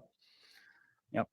And Q was asked, is there a plan for after Trump? I mean, who knows? Who knows what that's going to look like, Yeah. what that's going to be. Yeah. Everyone seems to presume that it's going to be JD Vance, but heck, it could go in a very different direction.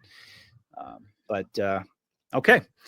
Well, fantastic work, Mike, as per usual. So let's go ahead and take a little brief interlude here, and we'll pull up one of the best web pages on the internet, folks. Oh, thank you. realnewsandhistory.com. Fake history is the fake news that is passed into the rearview mirror. So what we like to do every week is give Mike an opportunity after he's presented his brilliant analysis to speak a little bit about his website, about what his mission is, about how you can get a hold of his books and support what he does and the unique niche that he brings to this movement. So, Mike, why don't you let folks know? Okay, well, we've got three elements of my educational operation. One, of course, is the website, realnewsandhistory.com. And my specialty is presenting all of these issues, very clear, concise language, tons of free articles. The website is very user-friendly. And then my other niche is to weave together the history with the news. And I would always like to talk about history. And you're going to see when we get into our next piece, just how relevant history, which most people were bored by in school, is to the modern day. Yep. And I've got many books and PDFs. Most of the content is free, but the books and PDFs, you can get the whole shebang. 34 books and PDFs for just $29. PDF format. Yep. I call that Mike King University. And it covers everything from 19th century, World War I, World War II, the Bolshevik Revolution, Joe McCarthy, etc. Yep. It's real. My books are unique in the sense that they're so easily digestible and they strike a perfect balance between being simple without being simplistic. Okay. Mm-hmm. For those who still prefer the old school physical book in hand, the other element of my operation is my Amazon page. You go to Amazon, author page, Mike King or Mike S. King, and you can get most of my books at Amazon. Not the World War II stuff. That's still too hot to handle. Mm-hmm. But where you want to start, if you're new to this or if you're giving books away, you want to influence people, I call this the immortal trio here. They all go so well together. Those three books right in the center are the best sellers there. Crash Course 9/11 Inside Job, 1 hour read, lots of large print and pictures. That's the perfect hook. There's no way anyone could read that and not begin to have doubts about the official story. And then from that, you graduate to this Crash Course NWO, 250 years of global conspiracy. Again, in just 1 hour. That's a lot of ground to cover. I mean, obviously it's not going to make you an expert, but it gives you the framework of what you need to know about how we got here to this point. Starting, believe it or not, at least a quarter millennium ago. This is a generational conspiracy passed down from generation to generation. And this is the happy ending right here, the secret plan to save humanity. A summary of the Q operation and the rise of Commander Trump. A 1 hour read, again, large print, lots of pictures. A lot of you people might know what's already in here. This is for, that MAGA normie who's very worried about things. And you want to be able to calm them down. like the MAGA normies at Mar-a-Lago that are still concerned about it. Oh, God, yeah. I had a lady on the shuttle chewing my ear off about, well, what about Antifa? What are they going to do? Oh, God. If they don't want to accept it, that's fine, too. I mean, I wouldn't be overly passionate about convincing people at a Q operation because they're meant to be duped. Yep. If they don't want to accept it, that's fine. But definitely the other two. So these are weapons. I design all of my articles, videos, books with that in mind. I'm looking at mass marketing. I want this to be used as weapons, not so much like academic endeavors where you sit down and got to study for months and months. Right. Took me a long time, took me years to kind of accumulate all of this knowledge. And one of my greatest frustrations was during the process thinking to myself, he has a great book here, but why doesn't he just get to the point? I get right to the point. Yep. So that's my Amazon. And again, that's if you want the physical books. Most of them are 8.5 by 11. Nice covers, great coffee table books. If you want to alienate your friends and family, just stream them about your house. Yeah. But the World War II stuff, the bad war, you have to get only at my website. You'll see on the menu WW2. Apart from that and a few others, most of the stuff you could get on Amazon. Yep. Okay, so bookmark the website. Very user friendly. Get on the mailing list. That's the Amazon page, and then the third element is my Rumble page, which now I'm approaching 22,000 followers. I'm so excited. People Awesome. are really liking my vids. I wish I started doing that earlier. But there's my Rumble page again. Just go to Rumble, search Mike King, and you'll find me. And make sure you follow me. Just don't look at the videos. Follow me, because that helps the algorithms. Right. All right. Join Rumble. Only takes a minute. I greatly appreciate it. Mm-hmm. And I'm really putting a lot of content on Rumble now.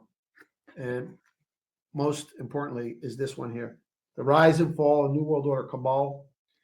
You could access, this is on the playlists. I just completed the 30th episode. I should have episode 31 up soon. I'm going like decade by decade through the centuries. I'm up to 1970 now. And they're basically 30 to 40 minute videos. It's just me talking with my show and tell exhibits. And it's just so simple, so basic. You'll get it. You'll learn so much in a simple way at your leisure. You'll want to binge watch this series, The Rise and Fall of the NWO Cabal. And then I've got a lot of other videos I'm posting on historical topics. I've got a playlist just on the Q operation topics that I speak about. So that's it. That's the three main elements: Rumble, Mike King; Amazon, Mike S. King; and realnewsandhistory.com. Yep. And as always, appreciate your support, buying, PDFs, donations, whatever. This is my full-time endeavor, and it takes a lot of time to put this all together, but it's very gratifying because the overwhelming feedback that I constantly get from people is thank you, because I make it so simple to understand. And that's why I started this. I knew that there was a niche that was not being filled. Yep. All right. Mm-hmm. That is being able to deliver information very quickly and concisely in this go-go world where people are pressed for time. Mm-hmm. So that's what I do. That's my story. I'm not aware of another individual out there who's a historian like you, but it was also an anon.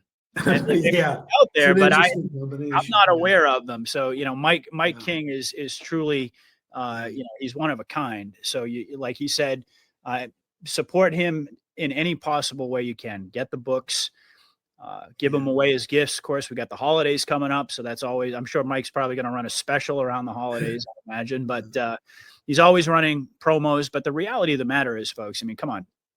$29 for Mike's entire brain trust in PDF form. You really can't go wrong with that. So please support him and what he does. He's been awake for over 30 years. He's been doing this professionally for like a decade and a half. So it's pretty impressive stuff. So, all right, excellent. So why don't we, let's go back into our slides here. We're going to get into the history segment now, which I mentioned a little bit earlier is going to be centered around World War II. And of course, members of this audience are no stranger to that name, Bernard Baruch, and how his puppet generals plotted World War II. Take it away.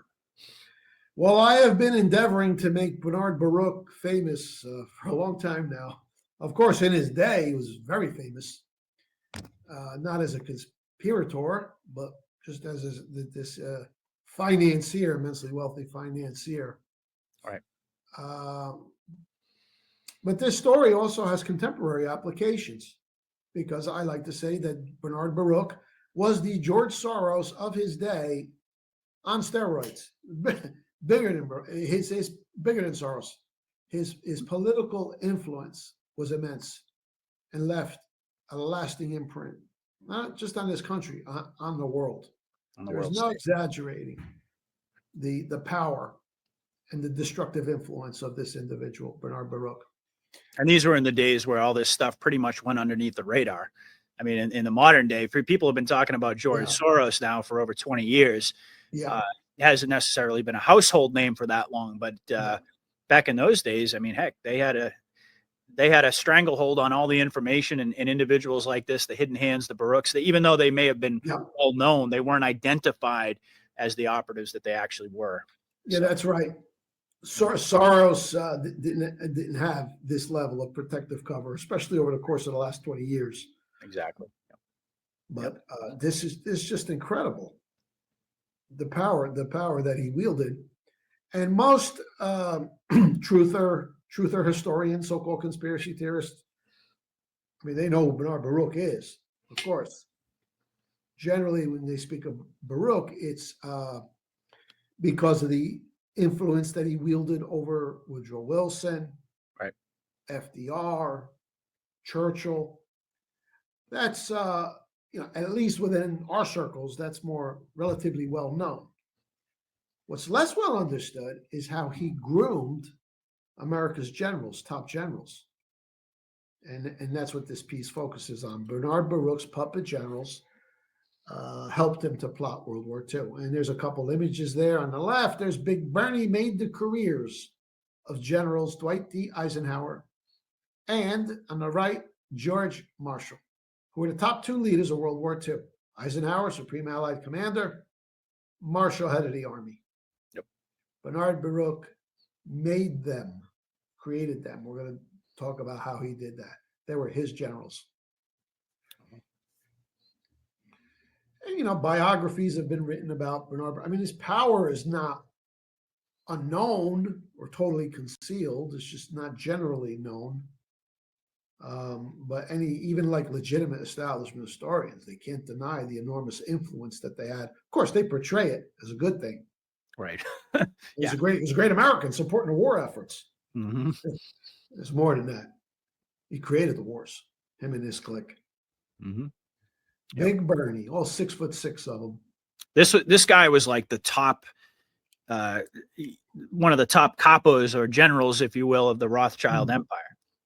Yeah, here in the United States, he would have supplanted Jacob Schiff, who from, say, 1890 till his death, like in 1920, he would have been the biggest. And then Baruch was much younger. He was coming up. And there were other big ones, the Warburgs, of course. Right. Schiff was big. I mean, I think if you had to make a case of the most powerful men in American history, especially in terms of their ability to project that power from beyond the grave well into the future, is Jacob Schiff and Bernard Baruch, 1 and 2. Mm-hmm. Pick your order. Yep. I mean, politicians, FDR, well, they're nobody. They're like, it's like that line in The Godfather. So many nickels and dimes you carry in your pocket and nothing. Yep. Yeah, they're just puppets. Yeah. Yep. All right. Now, Curtis Dahl was a son-in-law to FDR.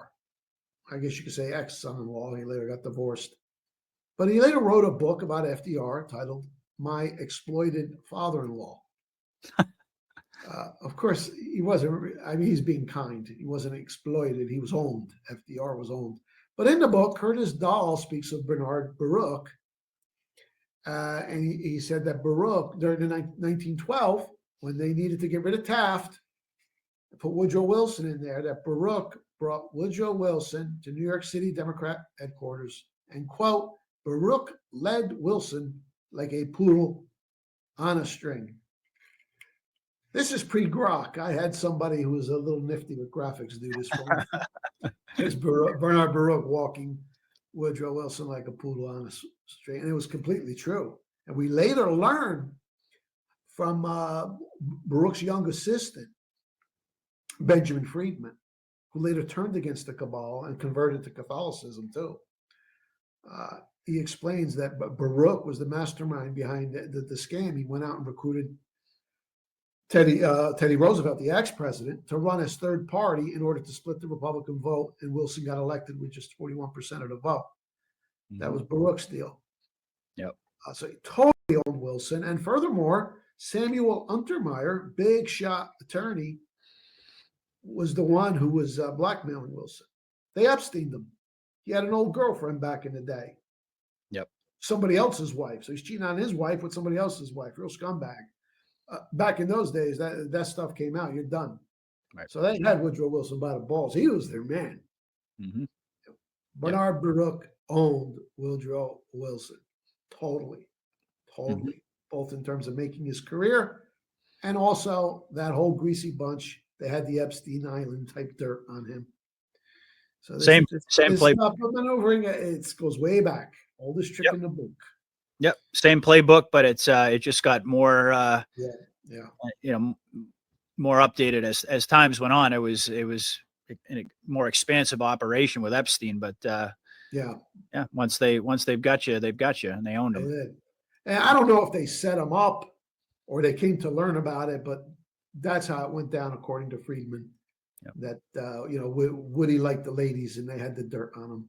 Yeah, and he defected, and if I recall correctly, even though Roosevelt entered the race in order to guarantee Wilson the win, he actually defected from the League of Nations after World War I.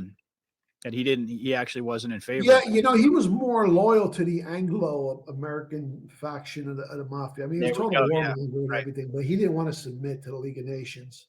Mm-hmm. So it wasn't so much that Teddy becoming a good guy, or maybe because he lost his son in the war and two other sons came back with lifelong injuries. Yeah. So maybe he did some soul searching, but for whatever reason, Teddy Roosevelt came out against the League of Nations. Well, he also made many famous quotes about, you can only be loyal to America if you're an American. Yeah. And that would kind of stand to reason that he was on that opposite side of the cabal, not the Zionist side, but had no idea. Those quotes are actually, there's a bit of context to them. He was pissed off at German Americans and Irish Americans because they didn't want to enter World War I. So that was pro-war propaganda. He accused them of being hyphenated Americans. Yeah. Mm-hmm. Mm-hmm. Okay. Good to know. Yeah. So that's one. That's Woodrow Wilson, that was a big tool to own because we know about the damage that Woodrow Wilson did during his 8-year reign at the behest of these characters: Federal Reserve, income tax, entry into World War I, and this close into getting into the League of Nations. Yep. It set the stage for pretty much everything that played out in the 20th century. Yeah. That was that first decade there. Yeah. He also owned FDR. And it's interesting, in the 1920 presidential campaign, FDR was the vice presidential candidate on the Cox-Roosevelt ticket, which lost, and it had the support of Bernard Baruch. But, by the time FDR, he's a young man when he ran for vice president, 1920. By that time, Baruch was the owner of at least the Northeast wing of the Democrat Party. Mm-hmm. And later on, when FDR becomes president, Baruch just walked in and out of the White House like he owned the joint. He was also the chairman of the War Industries Board during World War I, which made him like the czar of the American industry during World War I. Very big supporter of FDR as well. Who also didn't really know what he was getting himself into in terms of the long-term plan. He was compartmentalized too, as far as Israel after World War II. Yeah. That whole Israel thing was. He wasn't down with that. So, even within this criminal establishment, there's fissures and disagreements, mm-hmm. right? It's just like you watch the mafia movies; they're all part of the same Cosa Nostra, but sometimes the families whack each other. Yeah, it's not always monolithic. So I do believe FDR was taken out because he was opposed to the establishment of the state of Israel. Yeah, not out of any empathy for the Palestinian people or anything like that, but because he just felt this is going to complicate efforts to build a world government. You're just creating a whole problem here, So that's like it's just more evidence of how they keep their puppets compartmentalized. Yeah. That was always the plan. He might not have known that. No, we want Israel and world government. Right. Okay. One would presume that he would have heard about the Balfour Declaration and known that was kind of the direction they were headed. But I'm sure they kept him in the dark and fed him shit, so he would do their bidding, just like they do with all the other ones. And then when they're done with you, they get rid of you. These guys are expendable, the politicians. Right. That's right. You know, it doesn't matter what level of service they give you, what kind of loyal service. If you know, they become difficult or too big for their britches, they're all expendable. Yep. FDR is in Dig 'em Up, isn't he? He's in Dig 'em Up, and so is Teddy Roosevelt in Dig 'em Yeah, Up. the two we mentioned. And you know, I'm no admirer of either of those two scumbags. Oh, I But, know. Yep. but on certain issues, they strayed. You know, they had the factions, and they will whack each other. They'll knock each other off. Right. You know, 20 years ago or 30 years ago, the prime minister of Israel was assassinated by a radical Zionist because he That's wasn't radical enough of a Zionist. So, you know, this kind of stuff happens within the cabal. They will knock each other off from time to time. Right. That was Yitzhak Rabin you're talking about. Yeah. Right. Okay. FDR repeals the Neutrality Act. Now, this is before the United States entered the war. And FDR is telling everyone, oh, we're not going to enter the war. I'll say it again and again, and we're neutral, this and that. But they did repeal the Neutrality Act. And a lot of the so-called isolationists were very opposed to this because they said, okay, this is the first step. He's going to get us involved in a war. The Neutrality Act enabled him to keep Britain in the war, shipping all these munitions. Had it not been for the repeal of the Neutrality Act, Britain would have made peace with Germany. Because sure, all Hitler wanted was to stop the war. He didn't want anything from Britain. But this is known, this is establishment historians. I don't have to make this case. Bernard Baruch was the brainchild behind the repeal of the Neutrality Act. Okay. Yep. Meanwhile, across the pond, Bernard Baruch had another little friend, Winston Churchill. And this is, I'm going to read you right here. This is an article from UPI, the financier who saved Churchill's career. And this came out a number of years ago, and it was in a lot of Jewish newspapers, Israeli newspapers. You know, again, I'll leave it to the establishment historians to make this case for me. This is this is something that conspiracy theorists speculated for a long time, but now we learn, quote, an extraordinary act of shrewdness and generosity saved Winston Churchill's political career and kept him from a lifetime of debt. He would have occurred from the stock market crash in 1929. The financier Bernard Baruch, a friend of Churchill, saved him from a disastrous day playing the stock market. American Heritage Magazine reported Monday in its February-March issue. It goes even deeper than that.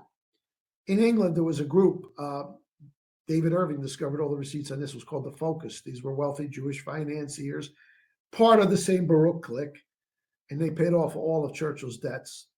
They basically picked this guy was destined for homelessness. He was dead broke, even though he came from immense wealth. He squandered it all, you know, a drunk, a spendaholic. They cleaned him up, they paid his bills, and they propped him up. He was the man who was going to deliver World War II, Winston Churchill. So Baruch is also part owner of Winston Churchill. And this is actually getting highlighted a lot recently. I don't know if you've noticed, but Tucker Carlson has talked about this a little bit. Churchill, yeah. Yeah, talking about, and it's getting the reaction from people like Mark Levin and Yeah, Ted yeah. Cruz, and you know, all this nonsense about Churchill starting the war, and blah, blah, blah, Yeah. and they're all losing their minds about it. But this is actually Yeah. coming up. It's becoming part of the conversation. I don't believe that's Mark Levin either. But again, Right. when they have these controversies, what does it do? It amplifies the story. Mhm. There's no question that the Q operation is injecting more and more World War II truth. Yep, we've into covered the that a public- lot. Yeah, into the public space. No doubt about it. no doubt. Yep, and for good reason. Yep. So, All right. boy, look at all these politicians he owns. Now we go to Harry Truman. This is amazing. 1940, Truman's running for Senate seat in Missouri, which itself is very strange. This is a guy who came home from World War I, started a clothing business with a Jewish partner. The business failed because it was a severe depression, and he couldn't get married to his sweetheart, Bess, because her father's like, dude, you got no job, you got no trade. You didn't go to college? How are you going to feed my daughter?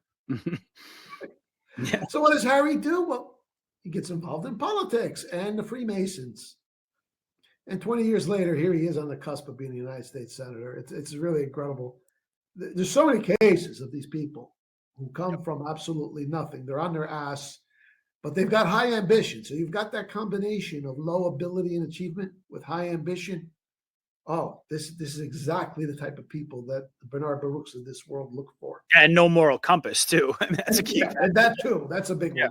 Mm-hmm. That's a big qualification. Yep. So he gets a gig as a judge. He starts rising in politics. In 1940, he's a Senate candidate. Again, this is known establishment history.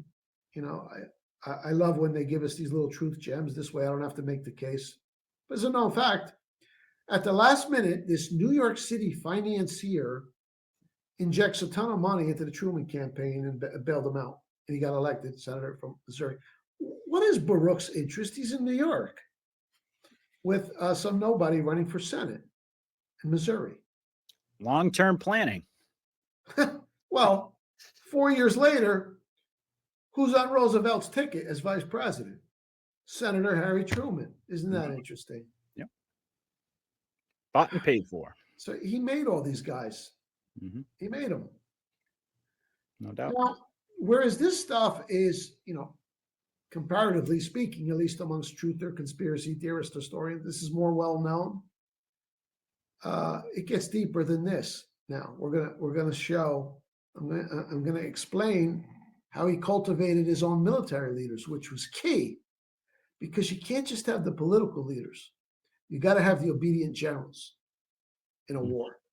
That's right. Because first of all, generals are puffed up to war hero status. That just happens naturally. Yep. It's like, have you ever seen the movie Gladiator? Maximus is the hero because he's the great general.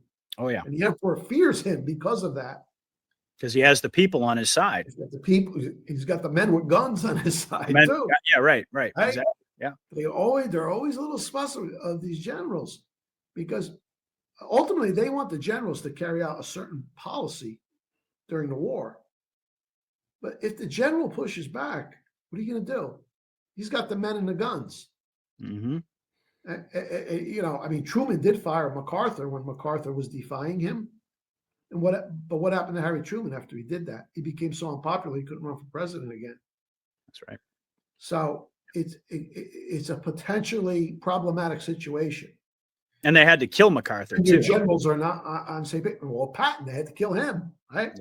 Patton, I meant. Yeah, right. Yeah. Right. Mm-hmm. So, Baruch, being shrewd, understood early on, I need to cultivate not just the political leaders who are above the generals, but the generals themselves. Mm-hmm. So this is a less understood aspect of Baruch's manipulation. So in both World War I and World War II, Baruch had in his pocket, just like he did all these politicians, the top generals of the respective wars. World War I, General Pershing, and his head of operations, General Fox Connor. Who appointed Pershing and Connor? President Woodrow Wilson. Who owns Woodrow Wilson? Bernard Baruch. Right. But it's deeper than that. You could read the biographies of these respective generals, Pershing and Connor, and they are described as, quote, close friends of Bernard Baruch. Mm-hmm. So there's your top two commanders of World War I. They belong to Baruch.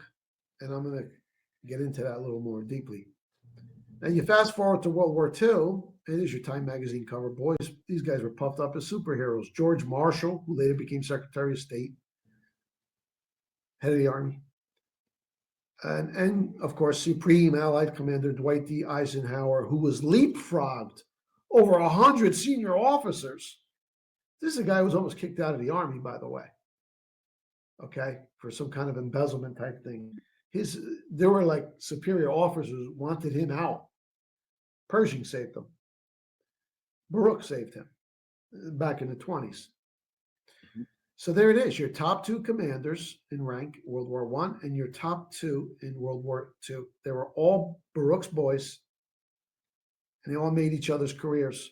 If you look at that subtitle on the General Connor book, it says Pershing's chief of operations and Eisenhower's mentor.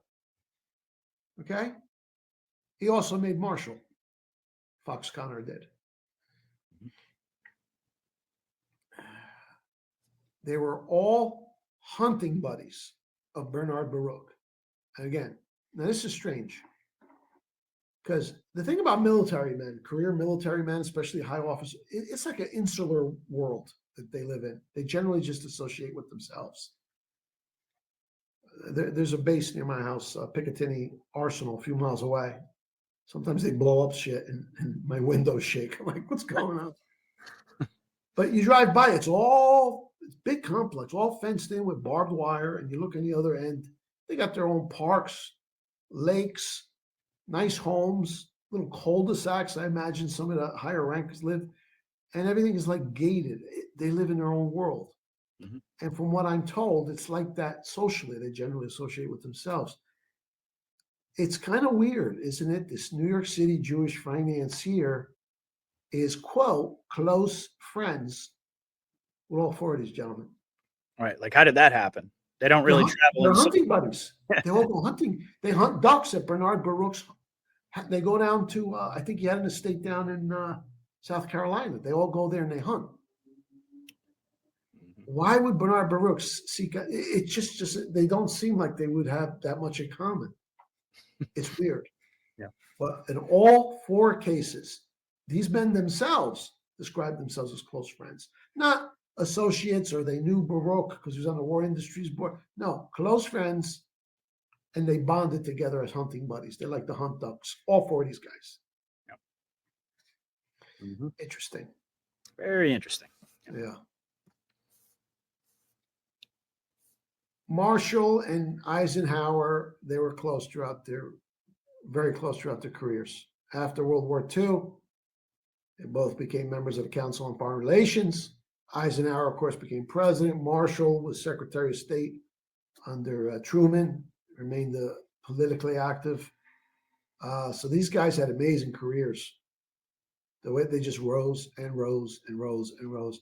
Particularly Eisenhower, because he was another one like McCain. He's like the bottom quarter of his class at West Point, and then he got into trouble. He almost got kicked out of the Army, and look how he ends up. Okay, mm-hmm. Okay. So you got Truman, can't even get married because he got no job in the money. You got Churchill's on his way to being homeless. Eisenhower's on his way to being kicked out of the military, and look how they all end up. Mm-hmm. By being close friends with Bernard Baruch. Yep. Funny how that works, right? Good to have friends in high places, they say, right? Yep. And there's General Pershing and General Connor, top two dogs of World War I. And there's Pershing with General Marshall. Pershing made Marshall. Marshall and Fox Connor made Eisenhower. I mean, the connections are so obvious once you start reading about these men, how they all made each other. Yep. It's Baruch's clique. Mm-hmm. Now, after World War I, we could go to the next panel. Now, as you know, we did not enter the League of Nations. Woodrow Wilson tried very hard to get us in, basically gave himself a stroke campaigning for it so hard. I mean, vote 3 times the Senate. You needed 2/3. They were just short. And that was a big, big setback for the globalists. What good is the League of Nations if you don't have the great superpower of the Western Hemisphere in it? Right. So at that point, to get their world government plan back on track, it was obvious what they needed: another world war. Of course. Yep. And during this interim period in the 20s, and particularly in the 30s, the big buzzword from Baruch and all his little military lackeys here was preparedness. We got to build up the military. Mm-hmm. And this is in a country that was already revisiting the wisdom of entering World War I and never wanting to do such a thing again. What do you need preparedness for? Are we going to be invaded by Canada? I mean, come on. Right. And there's receipts on all of this. Eisenhower already in the 20s, he's writing papers, or probably his brother Milton Eisenhower, who was the real academic and a commie, about the need for preparedness. General Pershing is writing about, speaking about preparedness. Fox, they're all four of them. All four of them. There's receipts on all of this. Marshall, Connor, Pershing, Eisenhower, especially in the 30s. Preparedness. And what's That was the Bernard script Baruch? they got. What's Bernard Baruch talking about? Preparedness. That was the buzzword. Because we ought to be prepared, right? Yeah, prepared for what? Got to read between the lines a little bit. The Second World War. Yep. And I'm just curious, Mike. Was the Treaty of Versailles is generally understood to be the what laid the groundwork for the Second World War? I mean, that's an oversimplification, obviously, but without the Treaty of Versailles, you wouldn't have had Germany in such dire straits and so on and so forth. What was the relationship in time between the Treaty of Versailles and the vote on the League of Nations? Do we know? Because I'm assuming the treaty the League of Nations is actually one of the elements of the Treaty of Versailles. Okay. But a lot of that deals with the territorial dismantling of Germany and the economic reparations. Right. Yeah. When the U.S. Senate voted down the Treaty of Versailles, the only thing that was relevant to the United States was U.S. membership in the treaty. It didn't kill the treaty, and it didn't affect the reparations clause, and it didn't affect the redrawing of the maps. So it was all part of the same. But it's part of the treaty. Yeah, the League of okay. Nations was part of the treaty. Yeah. So it was kind of like irrelevant, the rest of the treaty. If the United States rejected it, it doesn't mean that the treaty didn't go into effect. It just meant that we're not entering the League of Nations. Okay. Now the reparations were being paid to the British and the French, not to the Americans. Yeah. So if hypothetically they were able to get the United States into the League of Nations, would we still have had World War II? It's hard to say. I would think not, because they would have had a U.S. military presence there. The League of Nations would have been stronger. And that was kind of they could have just waltzed into Germany and subdued her. So, it's always possible Germany could have risen up anyway with the League. But I would tend to think not, because the idea was to make the League so powerful that they could just walk into Germany. How are you going to do that without the United States in there? Right. So, it's hard to say. It's hard to make that kind of prediction. But I will say with certainty that not joining the League of Nations absolutely guaranteed the Second World War. And they put those mechanisms in place with the crazy redrawing of the German and Polish border, as well as Czechoslovakia, where you took all these Germans and you put them under foreign governance. Okay. So at any time you could start oppressing the Germans there and activate a war in the future. Again, so even though they had intended to get the U.S. into the League of Nations, they already had contingency plans in case that didn't happen.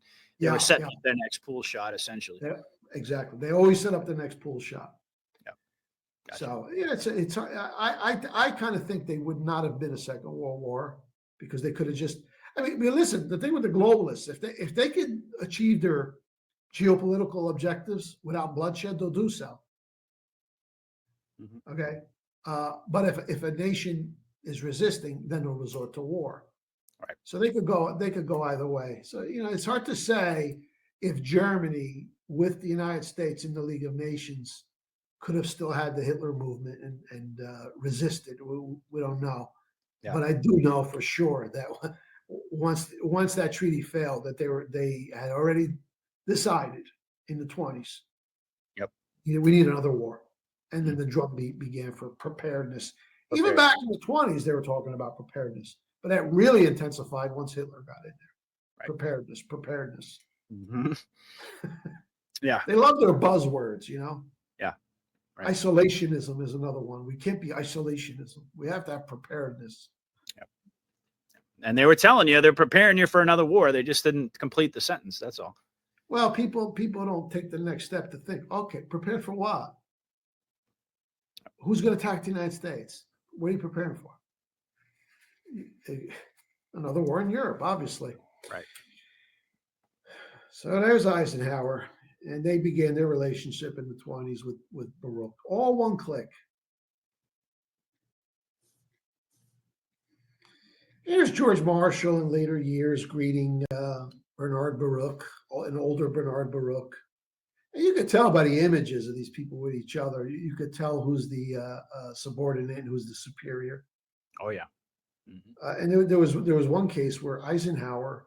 I had a book on Eisenhower. I Don't Like Ike. That's available at Amazon, and I review the story in there of how President of the United States Dwight D. Eisenhower interrupted his vacation to attend a ceremony in New York honoring Bernard Baruch's birthday. And at that ceremony, they dedicated a housing project named after Baruch's father, Simon Baruch, which is interesting because it's a mostly Black housing project named after Simon Baruch, who was a member of the Ku Klux Klan. But I digress. You can't make this shit up. Truth is stranger than fiction, It man. really is. Yep. So there's George Marr. You could just tell they're all kissing his ass when they're with him, just like with Woodrow Wilson, poodle on a string. These were all his poodles. Mm-hmm. Joe McCarthy called George Marshall a traitor on the floor of the U.S. Senate. Gotta love him. Yep.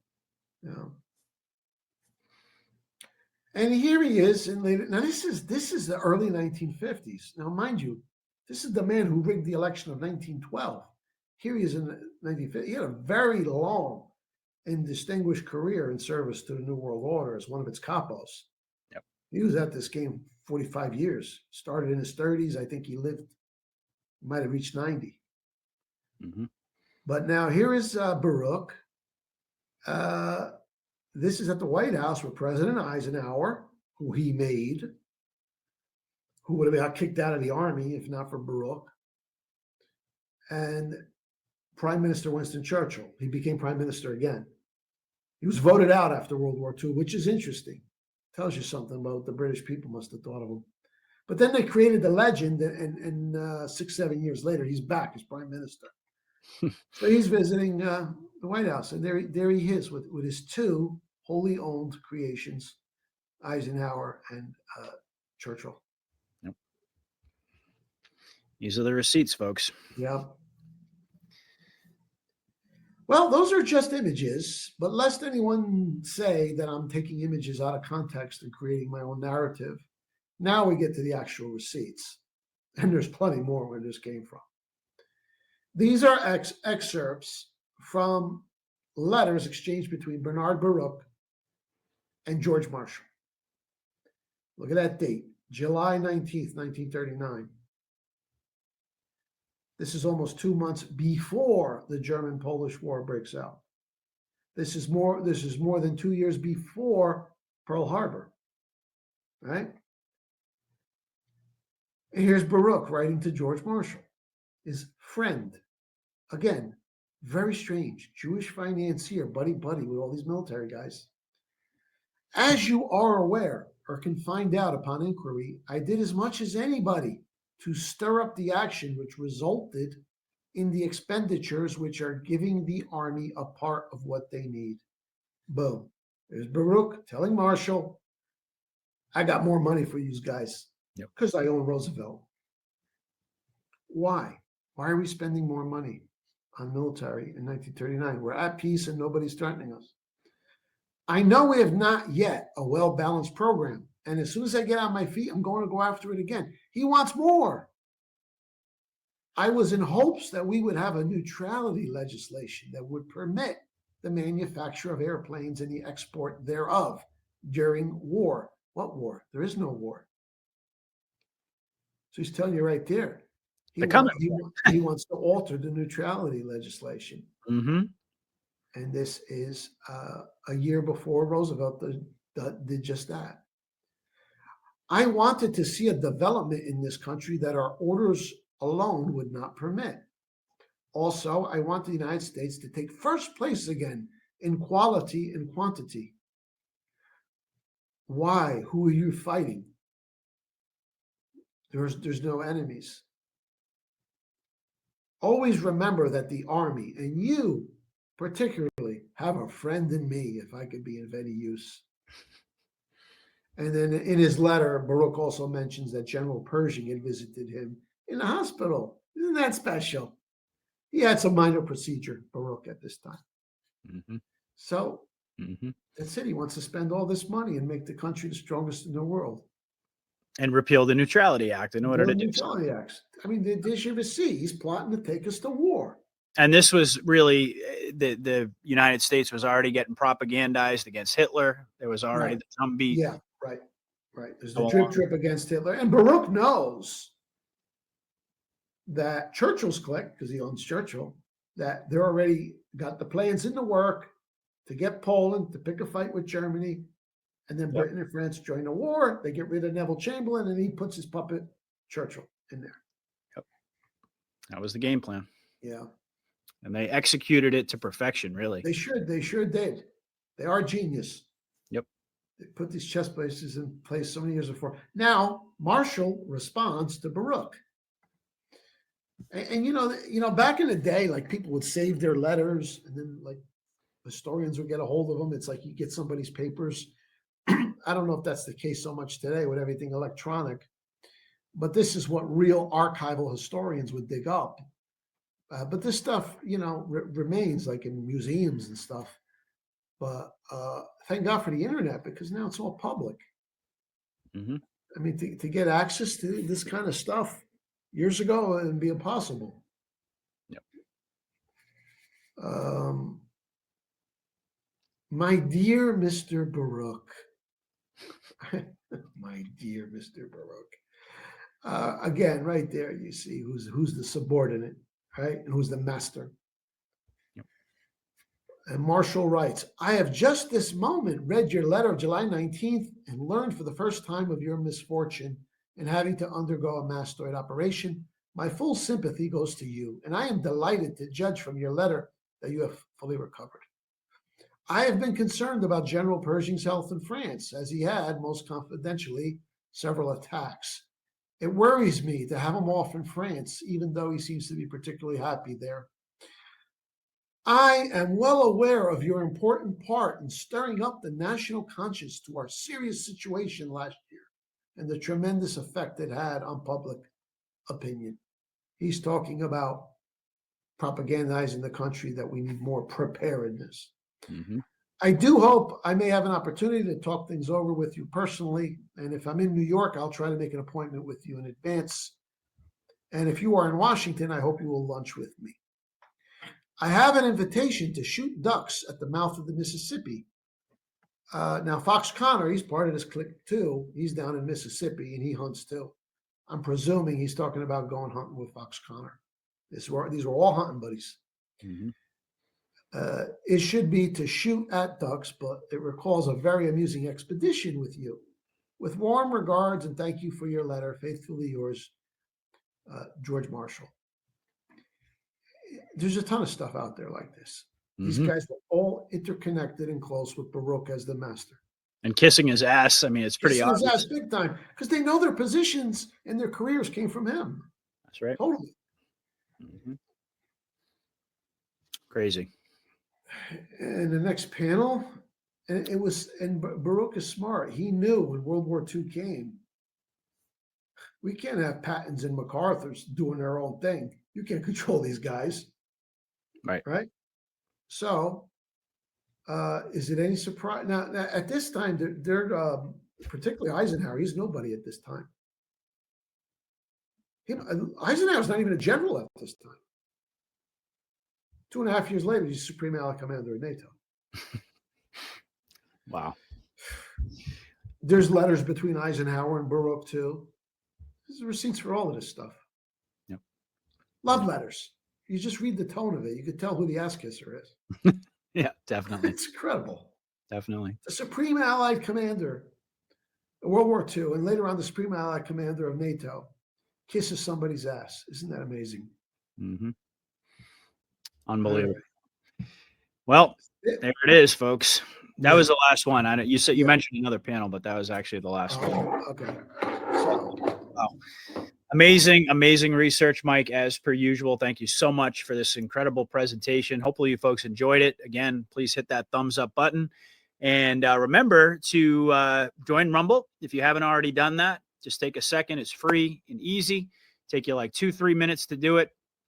Leave a comment. Let us know what you thought about tonight's broadcast. And certainly make sure you're following both Mike and myself on Rumble, on X, and make sure you check out Mike's incredible website, the realnewsandhistory.com. And you can take a look at all of his books. You can look at the anti-New York Times segment if you want to read the articles that we discussed tonight. It's an incredible wealth of information. So in closing tonight, I always ask you at the end of every show, what's next for you? You got an article coming out. What are you working on? Yeah, tonight, interesting development in Spain. There is a resurgence in popularity of General Franco. So I'm going to talk about General Franco a little bit, who saved Spain from communism. And it's just kind of weird. All of a sudden, he's back in vogue in Spain. That's a big no-no. I mean, that's like, I don't know. Is Hitler going to be back in fashion in Germany soon? I mean, but that to me is a big development that a lot of the young people in Spain are revisiting Franco. So that's going on tonight. Awesome. And just one other quick comment related to the piece I just did on the generals. The contemporary applications of that are quite obvious. Colin Powell, General Petraeus, McRaven, Admiral McRaven, who hated Trump. McMaster, who hated Trump. So this has always been a problem in the military. But isn't it interesting in recent years, we talk about all those congressmen resigning, right? How many generals and high officers and admirals have been bumped off? A lot. Okay, also an anomaly. Yep. So again, this all ties in. This is what the Q operation is undoing. This sort of stuff that's been going on a long time. And you can be sure Big Bernie is spinning in his grave somewhere. Yeah, absolutely.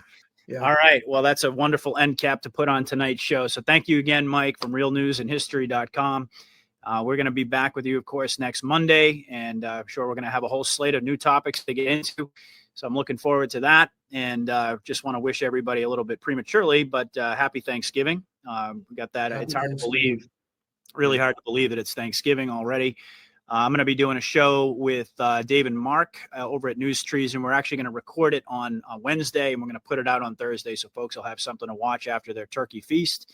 And then on Friday, I'm going to be joining DC Lidstone on his platform. He was gracious enough to extend an offer, so I'm looking forward to sitting down with him. So stay tuned, folks. We got a lot of great content coming your way. Until then, God bless, Godspeed, everybody. Patriot out. Happy Thanksgiving. All right.